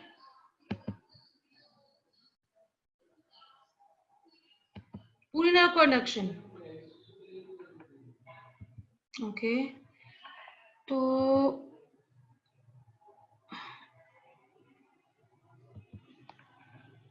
मैं आपको एक छोटा सा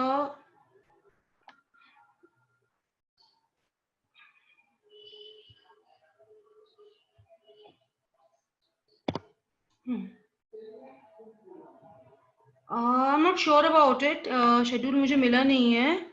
ठीक है, तो मैं आपको बता दूंगी कल से क्लास है, कब से क्लास है, तो we are not sure about it. Yes, I am your teacher also, I teach zoology.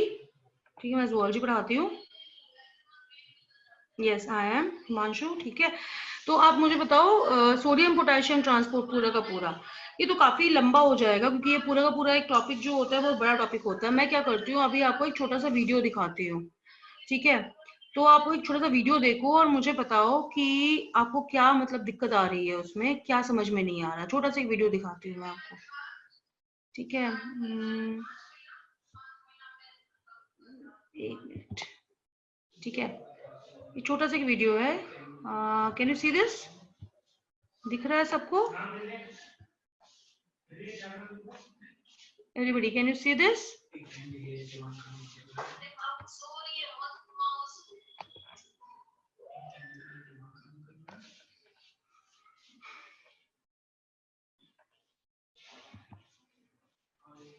मैं इसका साउंड अनम्यूट कर रही हूँ। See first of all what happens, जब आप बात करते हो इलेक्ट्रिकल नर्व इम्पल्स की, इलेक्ट्रिकल सिनेप्स की, कंडक्शन की, तो सारी चीजें क्या होती है, अलग अलग होती है। अगर आप बात करते हो इनवर्टिब्रेट्स की तो उनमें अलग होती है, और जब आप बात करते हो वर्टिब्रेट्स की तो उनमें अलग होती है। ठीक है, तो मैं आपको ये दिखा रही हूँ, ये एक छोटा सा यूट्यूब वीडियो है, इसमें थोड़ा सा शायद क्लियर हो जाए हमारा कॉन्सेप्ट। ठीक है, तो हमारे पास क्या आ रहा है कि एक नर्व इम्पल्स है जो इलेक्ट्रिकल करंट ट्रैवल कर रहा है डेंड्राइट से एक्सॉन की तरफ। ठीक है, क्यों ड्राइव कर रहा है, क्यों ट्रैवल कर रहा है, क्योंकि यहाँ पे आयंस हैं, जो आयंस वोल्टेज गेटेड चैनल से आती है। कोई एक दिन पूछ रहा था बच्चा मुझे कि वोल्टेज गेटेड चैनल्स क्या होते हैं। तो वोल्टेज गेटेड चैनल्स वो चैनल्स होते हैं जो डिफरेंस इन वोल्टेज की वजह से खुल जाते हैं। जैसे कि अगर सोडियम का कंसंट्रेशन ज्यादा है तो वो क्या करता है, वो वहां पे ज्यादा पॉजिटिव चार्ज पास करता है। ठीक है, तो इस वजह से क्या होगा, इस वजह से कंसंट्रेशन ग्रेडियंट की वजह से ये वोल्टेज गेटेड चैनल्स खुल जाते हैं जब कोई भी स्टिमुलस आप सेल पे दे रहे हैं। ठीक है, तो ये देखते हैं इसको, प्ले दिस वीडियो।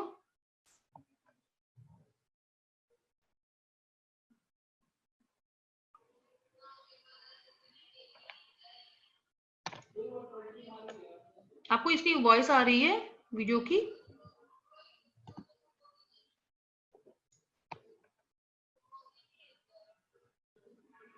ओके, कोई बात नहीं, मैं पढ़ती जाती हूँ, साथ साथ बोलती जाती हूँ। सी, ये हम बात कर रहे हैं, ये हम बात कर रहे हैं कि किस तरह से इनसाइड और आउटसाइड सेल में एक चार्ज डिफरेंस होता है। ठीक है, तो यहाँ पे क्या आप दिखाना चाह रहे हैं ये कि सबसे पहली बात, सोडियम जो होता है, सोडियम पोटेशियम का जो डिफरेंस होता है, ठीक है, वो कंट्रीब्यूट करता है चार्ज डिफरेंस के लिए। तो ये जो पर्टिकुलर पॉइंट आ रहा है अभी अभी जस्ट अभी, ठीक है, ये इस पर्टिकुलर पॉइंट पे जब सोडियम का कंसंट्रेशन बाहर ज्यादा होता है, ठीक है, याद करेंगे सोडियम का कंसंट्रेशन बाहर हमेशा ज्यादा होता है और पोटेशियम का कंसंट्रेशन अंदर हमेशा हमेशा ज्यादा होता है। So it's more of sodium outside compared to inside and more of potassium inside compared to outside। तो ये सोडियम पोटेशियम का जो कंसंट्रेशन होता है ये पूरा का पूरा एक पर्टिकुलर वैल्यू रिलीज करता है जिसको हम बोलते हैं resting membrane potential. Resting membrane potential मतलब वो मेम्ब्रेन उस समय रेस्टिंग स्टेज में है, आप उसको स्टिमुलस दे सकते हो। ठीक है, क्लियर है यहाँ तक एवरीबॉडी? तो ये आपके पास आ रहा है एक रेस्टिंग मेम्ब्रेन पोटेंशियल का पूरा ब्यौरा। Is it clear? Sodium outside more and potassium inside more, इसको हम बोलते हैं रेस्टिंग मेम्ब्रेन पोटेंशियल। ठीक है, याद कर लेंगे, हमेशा क्या होगा, सोडियम ज्यादा होगा बाहर और पोटेशियम अंदर ज्यादा होगा, इसको हम बोलते हैं कंसंट्रेशन। ठीक है, ओके, आई गेस आपके मोहित सर आ गए हैं और इतने पे मैं पॉज करती हूँ आज। ठीक है, फिर मैं नेक्स्ट डे फिर आपको बताऊंगी कि स्टिमुलस कैसे पास होता है। ठीक है, तो इतना आप लर्न कर लेना आज के लिए कि बाहर सोडियम ज्यादा, अंदर पोटेशियम ज्यादा। ठीक है, ओके फाइन। फिजिक्स भी पढ़ना है आपको, है ना, लाइक शताब सर बोलते हैं हमेशा